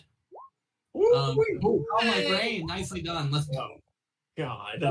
That's my mom. And also, that's not going to be as satisfying as you want. And the Fae barely misses. That was his moment for the Fae. That close. And now this dude is seen over at the stone looking around, seemingly confused about where the Star Boy went. Does he say, "Where's the Star Boy"? No, he doesn't say anything. He hasn't said anything at this point. He's just kind of gruffed a few times. Giant Ape. So scared. I'm going to come over. What is your ruling on whether or not I can pick up these boulders? She's a giant ape. Hey, You're a giant ape, but this is a huge rock. Give me a strength check. Let's find out. Anytime you pick up a rock, it's just going to be a strength check. Have a number in mind. Not quite. It's a huge rock, but you don't waste any time doing it. You pick it up. These rocks are massive. It's like most of your size. However, again, on another one, if you want, you can use your action attempting to pick it up one more time, but if you fail, you don't have an action this turn, if you think that's fair. Yeah, you can just spend your action trying to pick it up. Yeah, that's fine. Cool. Yep, let's see it. Yeah, Cool. definitely you pick it up the Nice. second time. Can I throw it? What's your, do you have multiple actions, or what's the... He has a throw boulder Multi-attack. attack. But If it was my second action to pick it up, so I'm just gonna hold it throughout yeah, I think this. you just have it on your shoulders right now. Okay. That's awesome, though. I like that. All right, anything else? No. Okay. Dazeth. All right, Dazeth will. Also, Mako, sorry, just real quick. Now that you're basically, the way I wanted to phrase it was that, at this point now you understand how to pick these stones up. You basically spent your turn learning, so now you're going to be able to pick them up free action. Okay. Cool. Thanks. It's like a different weight and size than your ape self had ever picked up before, is the logic. Okay, would I get advantage from Laurel right now? No, because Royal is not 5 feet from him. He's 10, Oh, and gotcha. he doesn't. Laurel's there. Okay, I will get a +1 to all of these. Oh, hell Yeah, Oh, okay. both of those hit, and the crowd goes wild for you, Dazeth. They're like, Tomorrow's fucking hero! As both of these, they both hit him, but not the first one. Actually, you get a solid, really good hit on him. The second one, it does what it's been doing. Remember that +1 to damage. +1 to damage on each of them. Oh yes. It's a hit, I believe. I thought you did. Yeah, I thought it was just a hit. Okay, sorry. I'll throw it back in. Are you sure? To attack rolls made with that weapon. I have a spell that's similar. If I had used that spell, there's a spell I have that's +1 to hit and damage. Yep, no, I know what you're talking about. I thought you used the other one. Sorry. But nicely done, Dazeth. Anything else? No, that is all. All right, Calm Like Rain. all right.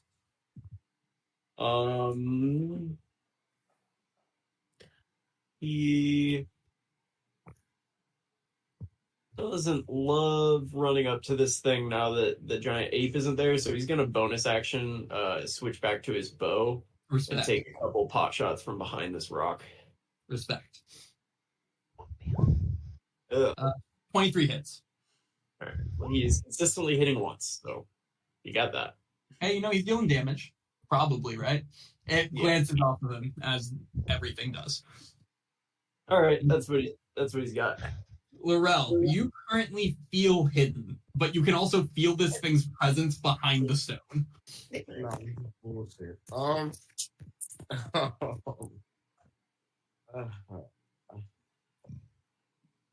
Wow.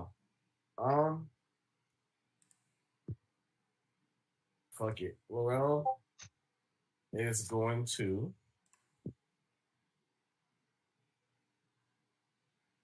move like this. And dash. Did you dash past them? No. I made an L. Oh, okay, cool. Yeah, you just get the fuck out of there. He does see you once you start dashing, and he looks like the look of surprise on his face was like just very clear, and he was just like. But yes, anything else? No. Hey. There we go. Nice. I fathom. I'm gonna go ahead and level 1 healing word on Inna. On me? Yeah. For 7 + 3, 10 health. Okay. And as an action, I'm going to reach into the bag of holding and pull out the necklace of fireballs. Okay. Hey, Okay. The necklace of fireballs. Gotcha. Anything else? That's all I can do. Anna.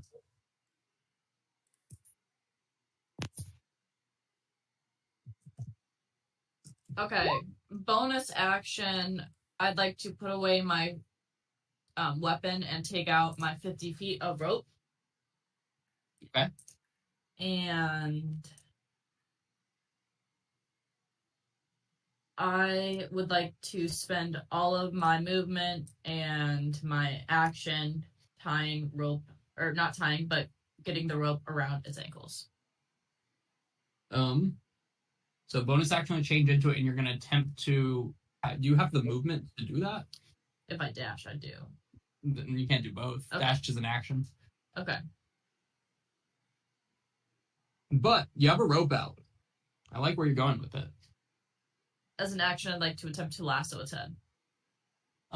You can spend your action tying a lasso and getting it going, if you would like to. You don't have your rope tied as a lasso already.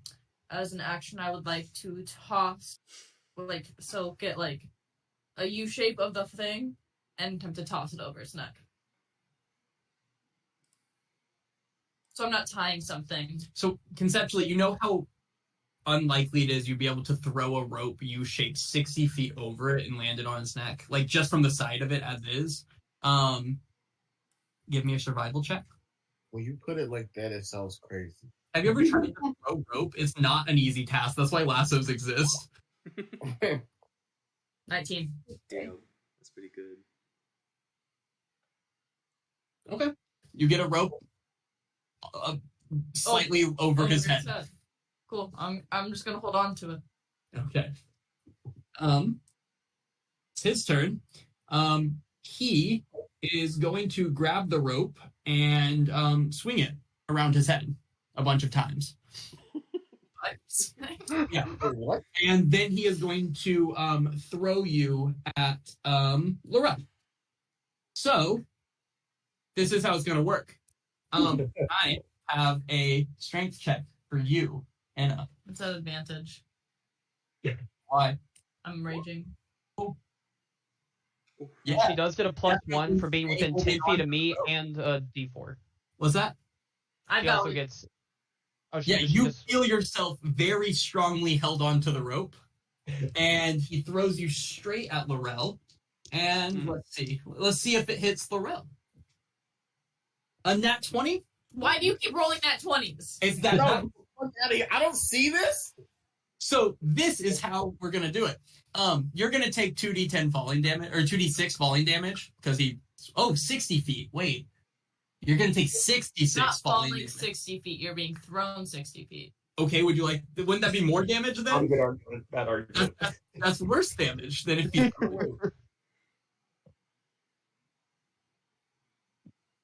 Yeah. Okay, you throws you, then you will take the same damage. I can just give you the same damage I was gonna give Laurel, which is about the same conceptually. Okay. Wait. Not 20s I'm on not both of them. looking at this at all. So what it's gonna be is, if he throws the rock, it's 4d12 plus 9. Because he threw Inna, I was gonna do 2d12. Was my logic on it for that? I'm just asking. Plus the 9, and then, but it will be double. What, Laurel? Why would you need to see this? What you keep asking if you're seeing this? I don't. Never mind. Like I your mean- character definitely sees Inna being flown through the air at you. Yeah. All right. Inna Yeah. just let go as he grabs the rope. Is that not? No, Inna specifically said she stayed on with that 23 save too. She really is holding on tight. That's what the That's strength. crazy. I'm ready. It's unfortunate. It's unfortunate. All Okay, right. so Inna goes flying through the air at Laurel. The crowd goes wild. Laurel, the crowd does go wild a little bit, and then they're like, "Ooh." Laurel, you're going to take 24 bludgeoning damage. Anna, oh, sorry, nat 20, plus 6 more, so 30 bludgeoning damage. Anna, you are going to take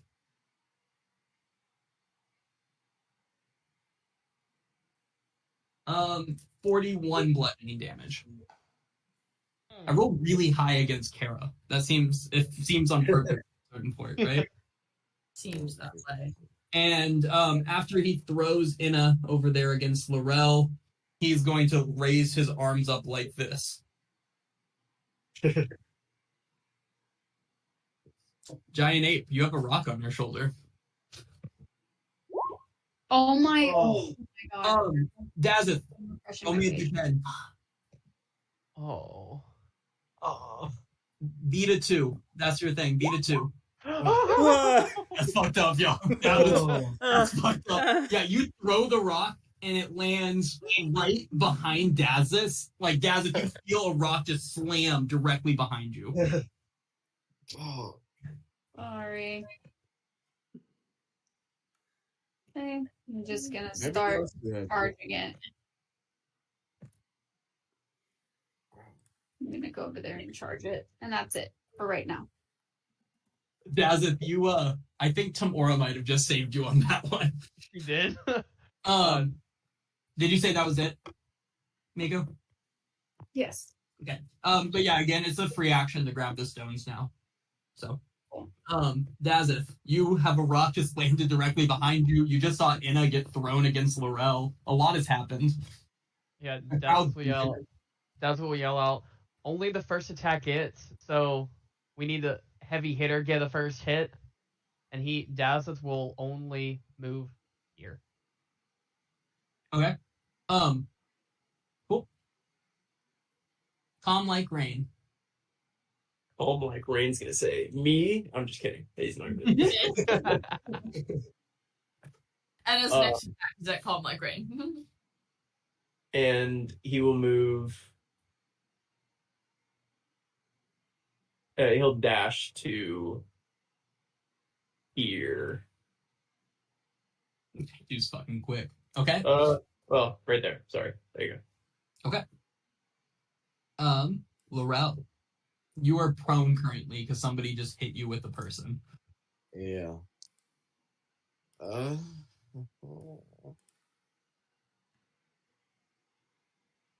Let's see. All right. Laurel is going to get up. As a bonus action, he is going to cast Healing Word on himself through his through the moon sickle. Yeah. Or not liar, whatever, the sickle. Yeah. All right, so I'm gonna do that. Healing Word at level 1. Correction, he is not going to do that. He is going to cast this. And the Fae is going to disappear. R.I.P. the Fae, he was doing a lot. He was doing jack shit.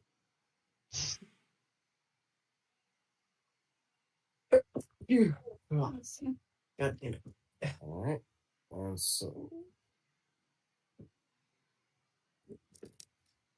Okay. Any creature, if it fits. So it's a dex saving throw? yes. Well, man's is not the most dexterous, but a 17.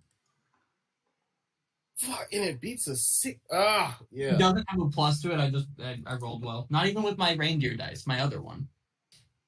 That's all right. I'm sorry. That's fine. That's it. And he's gonna move right there. Right? Thay is gone. Fathom.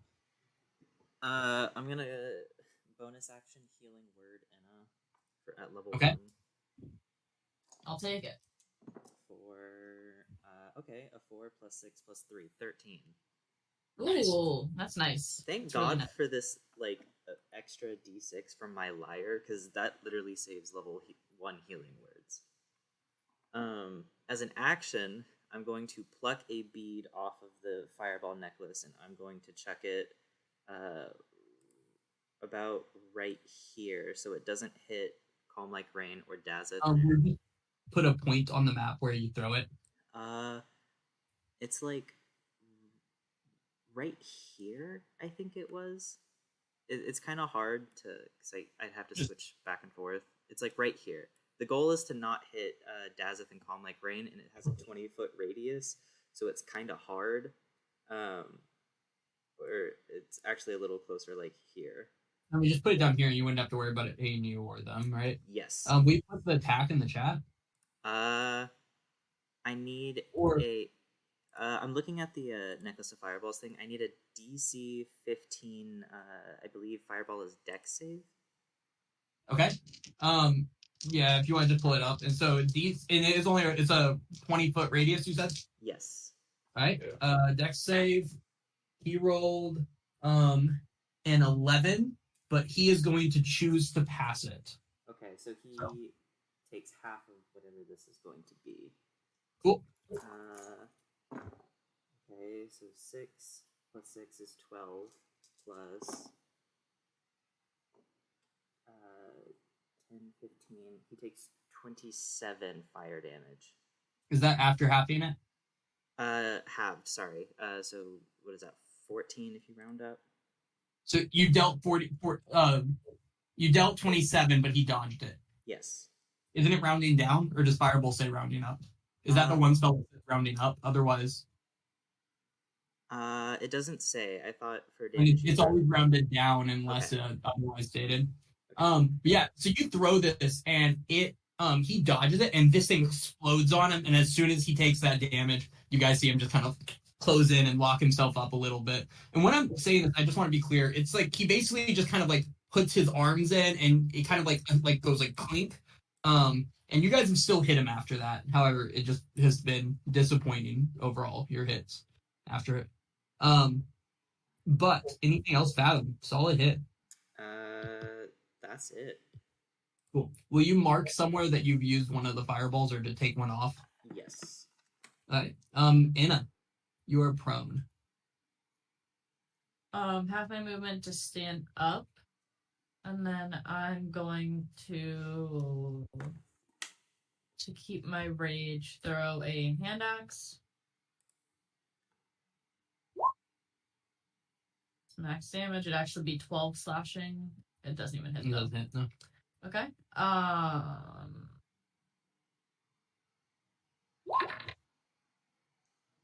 That will hit. Okay.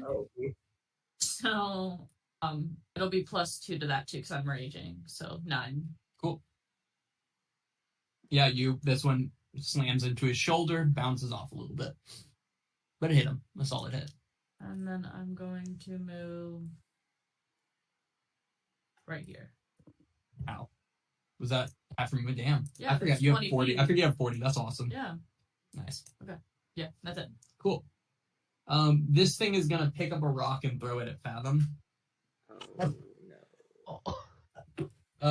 It's gonna hit. Fathom, he hits you. Yeah. And Fathom, you are going to take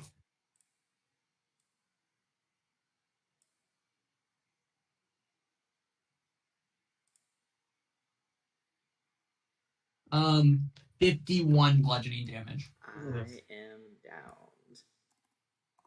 And the stone will fly here as it slams into you. And then he will turn and look at the two people that have walked up behind him. And with that, giant ape. Okay, so I'm gonna leap off of this boulder onto its back. And I'm gonna take advantage because its back is turned to me and it's not expecting it. Definitely. I love it.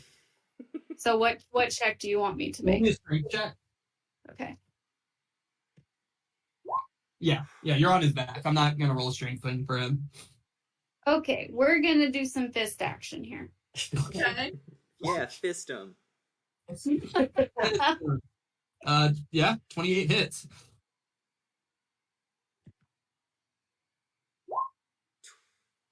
And I know you'll be shocked by it. After the first one hits, he is gonna kind of scrunch up a little bit. But yes, the 21 will also hit afterwards.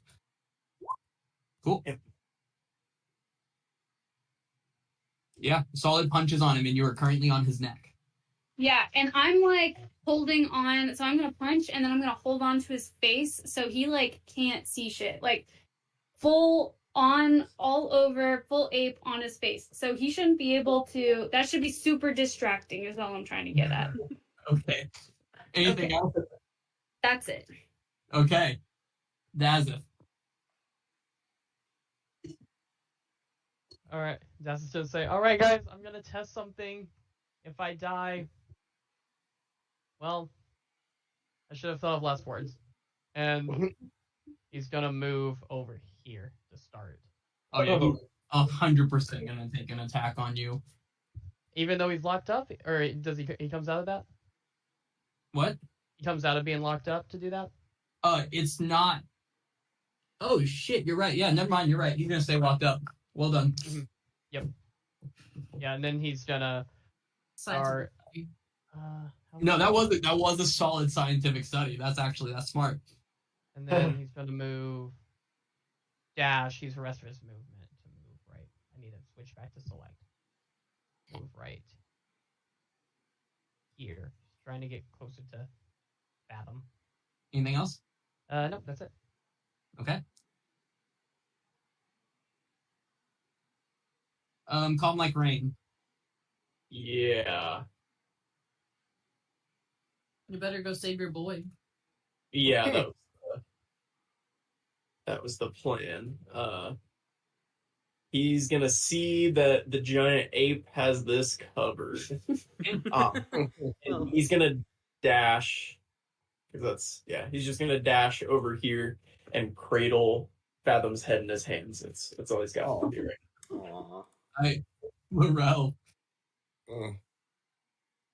You see a giant ape climbed on top of this thing, flailing around, slamming on it. You see everyone else sprinting towards Fathom's body. Yeah. All right. I'm gonna try it one more time, and it's not gonna be a 16.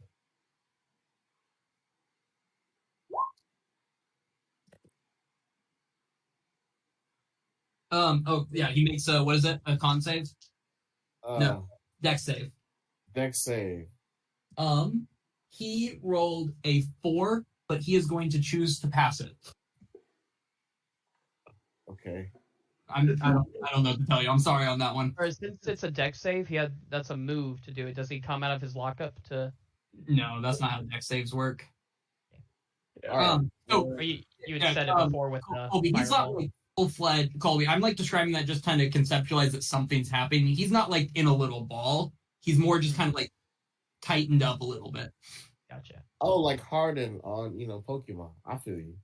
Yeah, pretty much exactly that. That's pretty identical to what it is. I've used the term Harden a couple times just to throw that out there in case someone got that he was doing like the little. I got it. Mm-hmm. All right. Well, since he's choosing to pass it, I'm gonna choose to move my happy ass over here.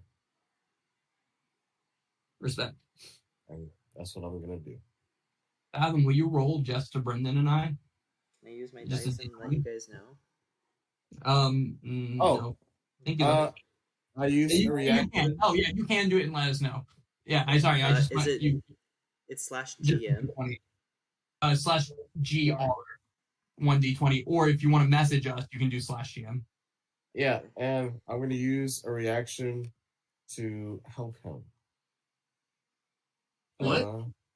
Uh, Everyone in his face was like, what? Cosmic Omen. I'm gonna make some more rules up. Oh, Oh, shit. okay. And a death save is a saving throw, correct? Yeah. It is. Okay. All right. Here we go. So, I get advantage. You get No. a How D that works?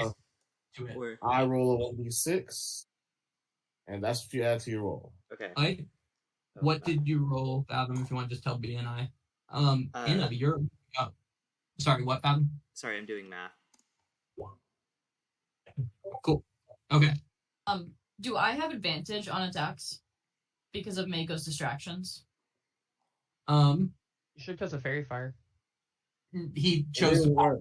fire. Oh, that's right. Additionally, No. it's one of the things I don't think you would know until you make the attack, but probably not. Okay. Well, I'm gonna make the attack either way. Yeah, I just no, like you don't. That's one of those things. Like, yeah, it's not like it's obvious where he's like across from you, but no. But you don't need them. Those will hit. Damn. Yeah, but do they do any damage? Both hit him and they bounce off him the way everything else has. And I'm going to go over here afterwards. Okay. I like everyone's all of a sudden running away from this thing. Well, it seems like one person. He is going to make a slam attack against Mako. Mako. Can you describe this slam attack? Yeah, What he this just grabs you off his face and just pushes you against his head like that. It's fucked up. Okay. But he 26. Yes, it's And you are going to take. Wouldn't it be a strength check to see if he could even pick her up off his face first, though? Because she's hanging on really heavy. He can just push her against the face too. Okay. If that's more. Yeah, Like a he's just- headbutt? We're gonna play. This thing, your guy is huge. This thing is also much. it's even going, larger. I guess, behind its head. I don't know. That's not like a super strong move. I don't know. Okay, Like a then headbutt? he grabs you and does. We can make opposing strength checks if you would like. Just do your thing. I'm gonna lose the ape anyway. Just do your thing. I'm sorry. I just You're not sorry. You're having such a good time right now. 18. 27 bludgeoning damage. So I'm Mako, and I'm gonna take some falling damage. So tell me Yeah. how much that's going to be. 66. Falling damage? You were on his head, and I said he was 60 feet tall. Okay, Damn. that's dead or down. Wait, Mako's down? No, 66.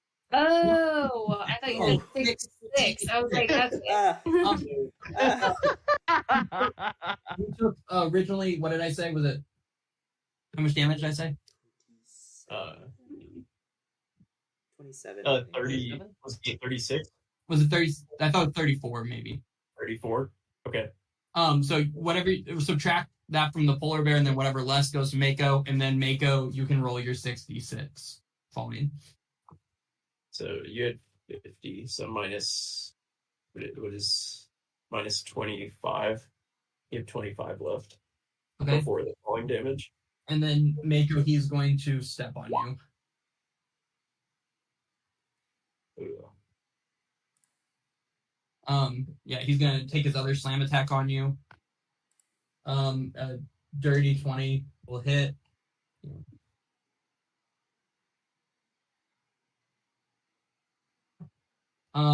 37 damage. I don't know how much Yeah, has happened. yeah.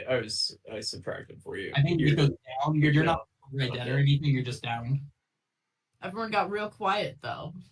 Yeah, I was Um, scared. And then he is going to move towards. Actually, he's just gonna move right here. He's not within 5 feet of me. He just moves slightly to the side. Daz. Oh, sorry, Okay. Daz. All right, this is Fathom, right? Just to be sure. Correct. Can I stand here?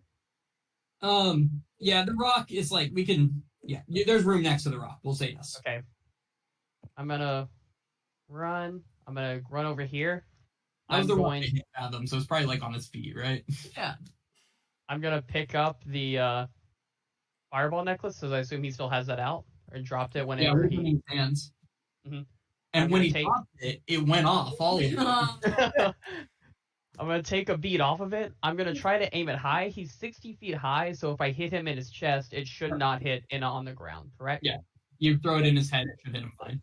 Yeah, I'll try to throw it at his upper body. Alright, so it's a dex save? Yeah. Okay. Let's see. He passed his dex save. Okay, so it's 8d6 but halved. Yep. Let me roll that. /R 8d6.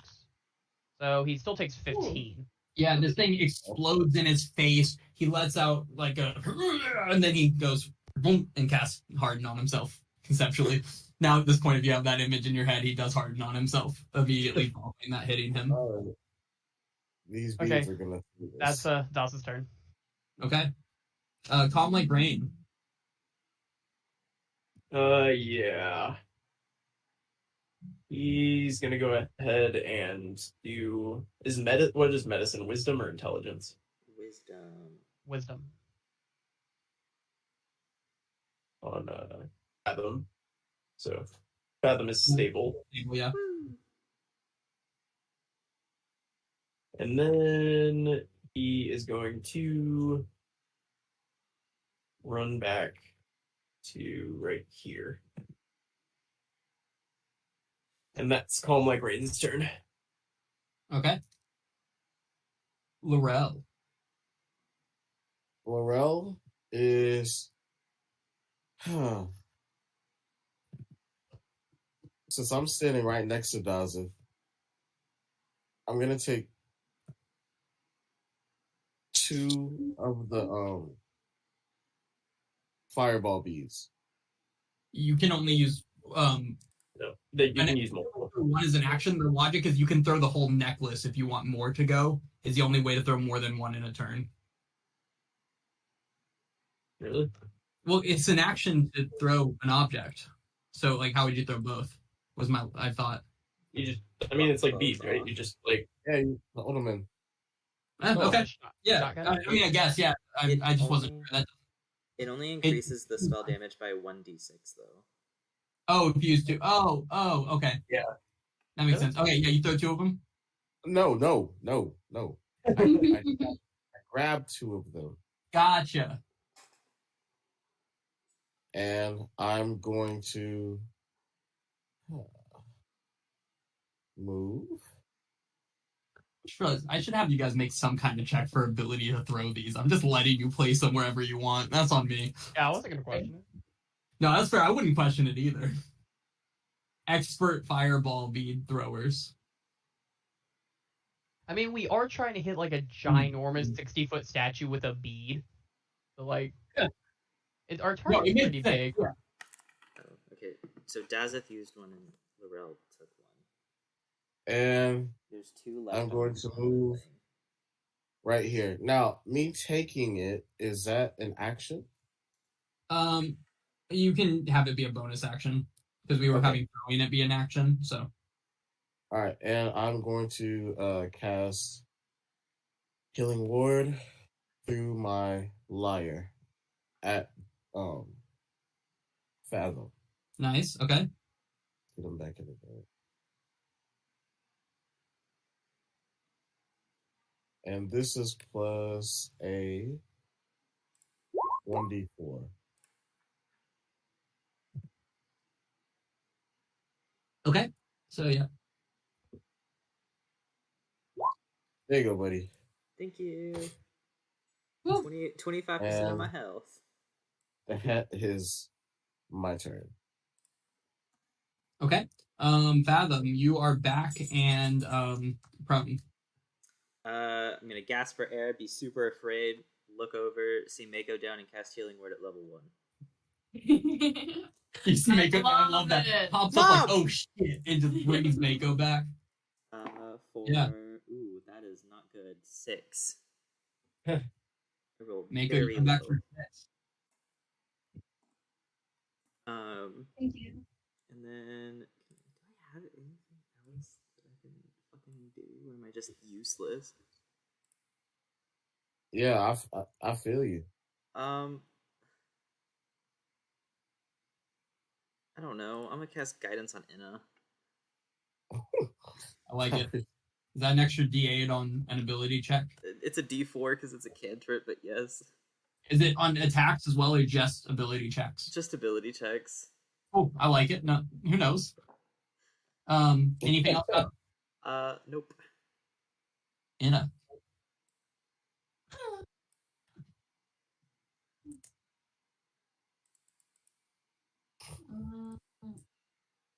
So if I go there.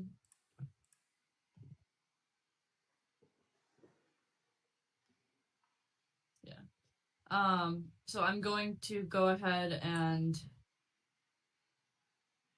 go to right here, take 2 attacks at it.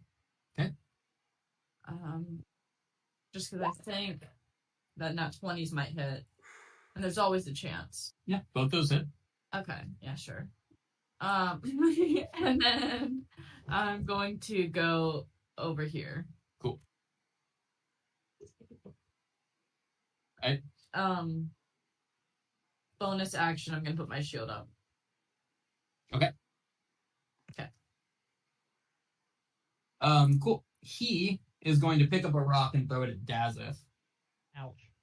And you throw a fireball at him. 24. Yeah. And that is going to deal...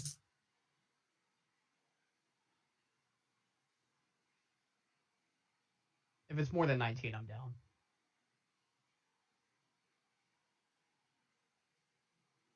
Uh, 60 total damage. Oh. 60 bludgeoning. That won't kill you outright, right? By single digits. Oh my god. You know, whatever it takes, as this rock comes slamming into Dazeth. And Dazeth goes down. At that point, he is going to turn and chase after Anna. He'll make it to right here. Anything for me? What? Does he hit me or Your anything? turn after. Okay. the Yeah, thing. he threw a rock at Dazeth. Dazeth, will you roll? It's Mako's turn. Her thing disappeared. Oh, it was because it was on the polar bear. You're right. Yeah. But Dazeth, that roll will stay. Thank you for rolling that. Well, we can redo it. Dazeth, But What's yeah, his- add the D6 to it. But it's Mako's turn. Sorry, Mako, you are prone currently. I got one more though. I'm going to sit up. Alright. So yeah, you'll add 5 to that then. Alright, you're up. Point I can see. So I'm going to cast it on a point that, like, on the back end of this thing. So Enna is not within 5 feet. Will that count? I don't know what you're casting. I'm gonna cast Call Lightning, Oh shit. Ayo. level 3 Call Lightning On on the back end of it. So Enna's not on like an immediate 5 feet. No, that works. And she's not touching or anything, so it's not like the lightning room. You're good. Okay. Okay. So just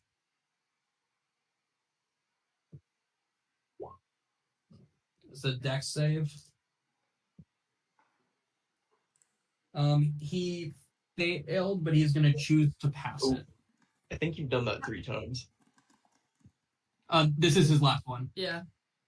Yeah, that is his This is third. his third. This is his third. I saved him early on. I didn't use him. He took some damage early.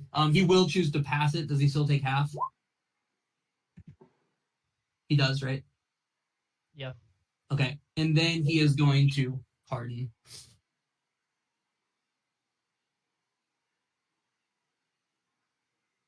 that's it. Okay, cool. Dazeth did his turn. Calm like rain.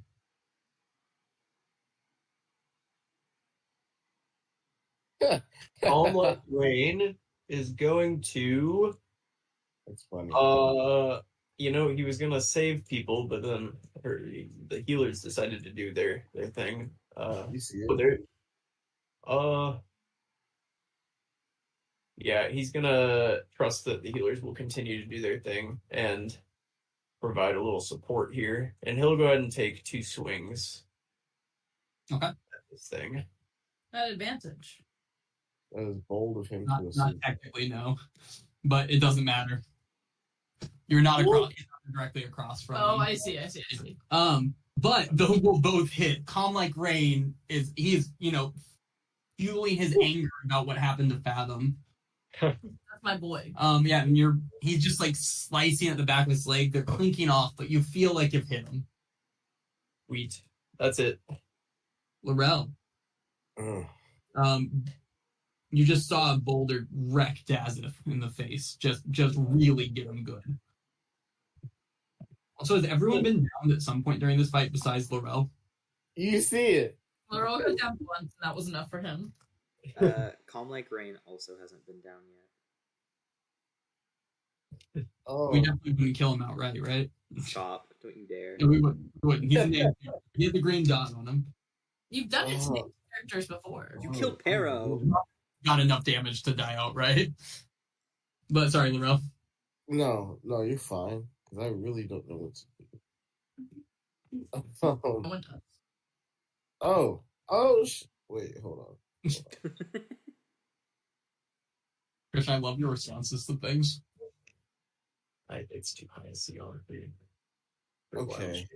It's 4. Let me Yeah, see. your wild your limit is divided by 3, I think. Your level divided by 3. So Alright. Your limit's only 2. So That's like he 3. is going to dash right here. Okay. And that's what he's going to do. Respect. Fathom. No respect. But that's what he's going to do. You know you're behind a rock. It's not. You won't be the first one to die today, right? I'll reach down and whisper sweet nothings into Dadzist's ear to use my last level 2 spell slot. Nice. Healing word. God, another horrible roll. 8 healing. Alright, Dazith, you're back with 8. God, I genuinely can't do anything. Okay. That's yeah. Oh, actually, you know what? I'm gonna follow in Laurel's footsteps for a second and see if I can't do something. You're about to go. No, I figured out something I can do, and it's going to happen.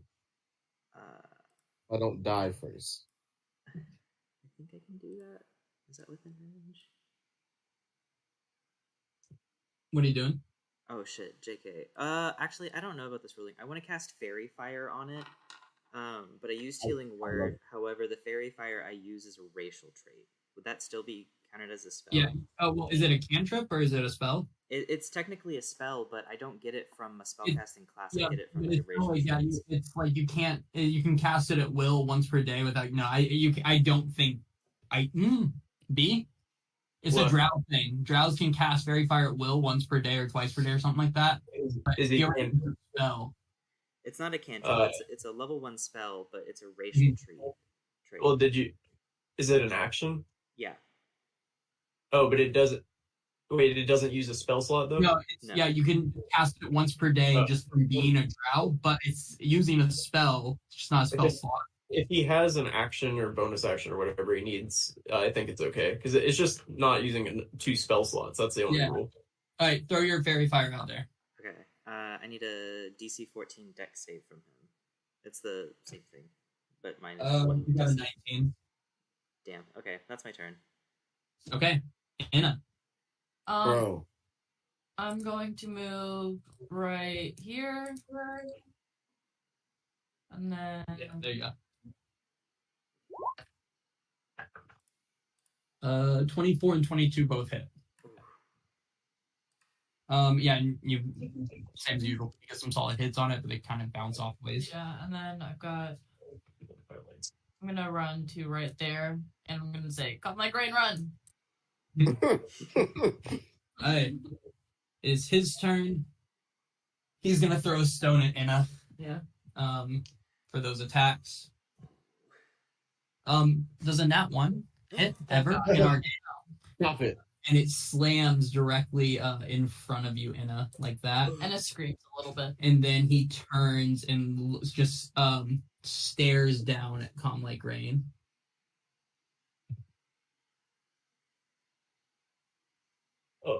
Calm like rain coolly looks back at him, but is also secretly terrified. Love it. Dazeth. Dazeth will use half his movement to get up. He will look at Fathom weird for the sweet nothings he was whispering. He doesn't know what that was about. His boyfriend's currently fighting a monster. That's a weird time to cheat. And he's I want to point out, Fathom saying sweet nothings is literally just nothing. I did not hear a thing. So. Oh, it's just nothing. But okay, that's terrifying. I love it.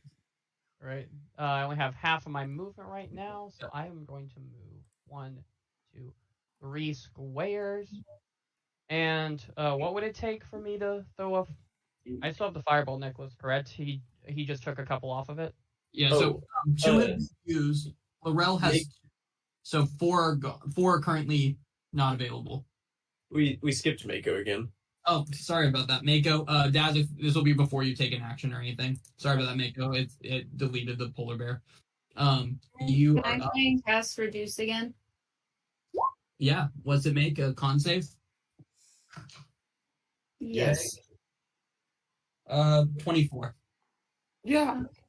His con is really high. His con and strength are super high because he's a metal man. But that's it. Okay. Daz, it's back to you. How many sorry about that, Mako, but how many fireball necklaces were on, or beads were on the necklace originally? 7. 7? 6 is what the handout said. So there's 2 on this. Yes. Okay. Yeah, Daza. Yeah. Okay. Yeah, or you said you were gonna make us start doing what? It's too late now. I should have. In the future, you should have to roll something to try to hit it, probably. But this guy's pretty easy to hit, like you said. So throw it. He's a large boy. So dex save, right? Dex save, correct. 7. Oh. So he will take the full 8d6/R. Daza, to save you a second, could you explain to me how this kills the thing? Oh my god. No, stop it. Let's go. There's no way. Roll the damage, though. Roll it. Pretty good. Man's had 9 left after Inna's last attacks. Oh my god. So he would take this bead off, and he will just say, he's like, I'm Tamora's hero, and just chunk it, hoping it hits. Really hoping he doesn't hit anyone else. And then just, raises a fist to the crowd. Yeah, this thing explodes in his face, and he goes flying backwards multiple feet, and then just slams to the ground. The crowd stands up and loses their shit. And the voice in thaumaturgy comes up and says, we have our hero of Tamora and our hero of Bashaba, and they're very helpful friends. And the crowd's just like... and then it's gonna fall down. It starts like a procession, like people bring out like horses, start like making circles around, they're throwing flowers at you guys. And like a kind of like chubby Leonin person walks up with a chest, and do you guys want your reward right now, or would you rather wait till next session? Next session. Yeah. I'm kidding right now. I want it right now. Cool. He pushes out a chest, opens it up, and says 10,000 gold. And then, but more importantly, then he hands 2 large, is it what did we call it? Braziers? Braziers. He said, he goes over and hands 1 to Tamor, or to Dazeth, then go over to and hands 1 to Fathom, and says, these should help any ship you might go on. The ladies have blessed them. Light yours, Bashaba's hero, and it will provide disadvantage to any people trying to do you harm. For the fire burns about 3 minutes, and then he goes over to Dazeth and hands his. Light yours, and it will provide your ship true shots, advantage against anyone you're attacking and it burns about 3 minutes. And then he leans in close and he says, but do not ever light them at the same time. Also, they can only be lit about once per day. But more, and then he goes, and then another guy comes up, and they start unstrapping your armor, Dazeth, and taking it off of you, and then they lay a new golden, like gilded armor that has like a symbol of Tamora, like a Tamora's face right here. And it says, "May this armor bring you all the luck that her lady would desires." And it's cursed. And then someone comes and puts a cape over you, Fathom, and then raises the hood above it, and leans in close and goes, "Our lady kind of likes bats," and then like backs up a little bit. I love it. Batman. So you guys got 10,000 gold pieces, the twin braziers. Dazeth, you got that armor, and Fathom, you got a cloak that apparently has something to do with bats. Is it like serrated at the ends like a bat swing? They would explain, I think, both of these to you. These are rewards; they're not like sneaky. Look up the cloak of the bat, Fathom, and then Dazeth, yours. What it does is +1 plate armor. And it also provides you, when you roll a critical hit or a critical failure, the armor activates. If you roll a critical hit, you gain advantage on the next attack roll and deal an extra 1d8 damage on a hit. If you roll a critical failure, you have resistance to all damage until the end of their next turn. Wait, fun fact, our Bronze Titan, anytime someone dealt damage, it could use a reaction to be resistant to all type of damage till the end of its turn. So every time you guys hit it, it had no damage resistance, but after the first hit, everything else was halved every time until Okay, but it's still damage. Yes. Okay, it was okay. It just had an outrageous HP, like ridiculously high. I started with 350. Oh my God. Yeah. And honestly, until you guys pulled out the fireball necklace, which was the right choice, Mako was really the only one hurting it. Mako, that was awesome. The was wild. That was great.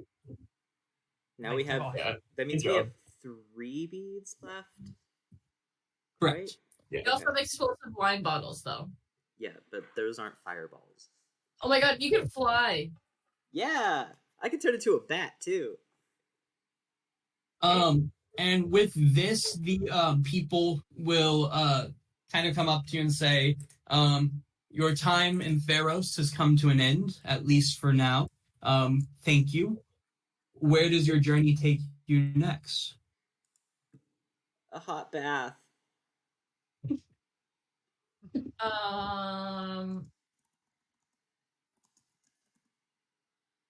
You guys can think on it. Just send us a text at some point. Much I do.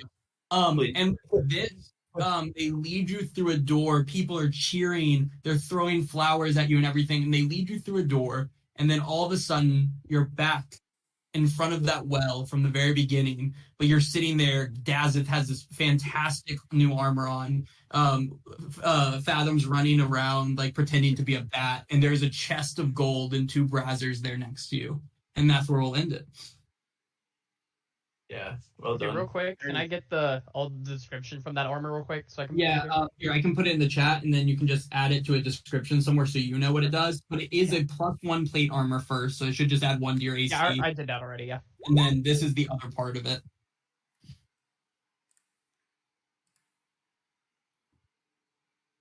Right. Thank you so much. Yeah, great job, you guys. Also, 10,000 gold pieces. So Love it. Cool shit. Do we want to add that stuff tonight? It's just the 10k gold, which can just be thrown into the bag, right?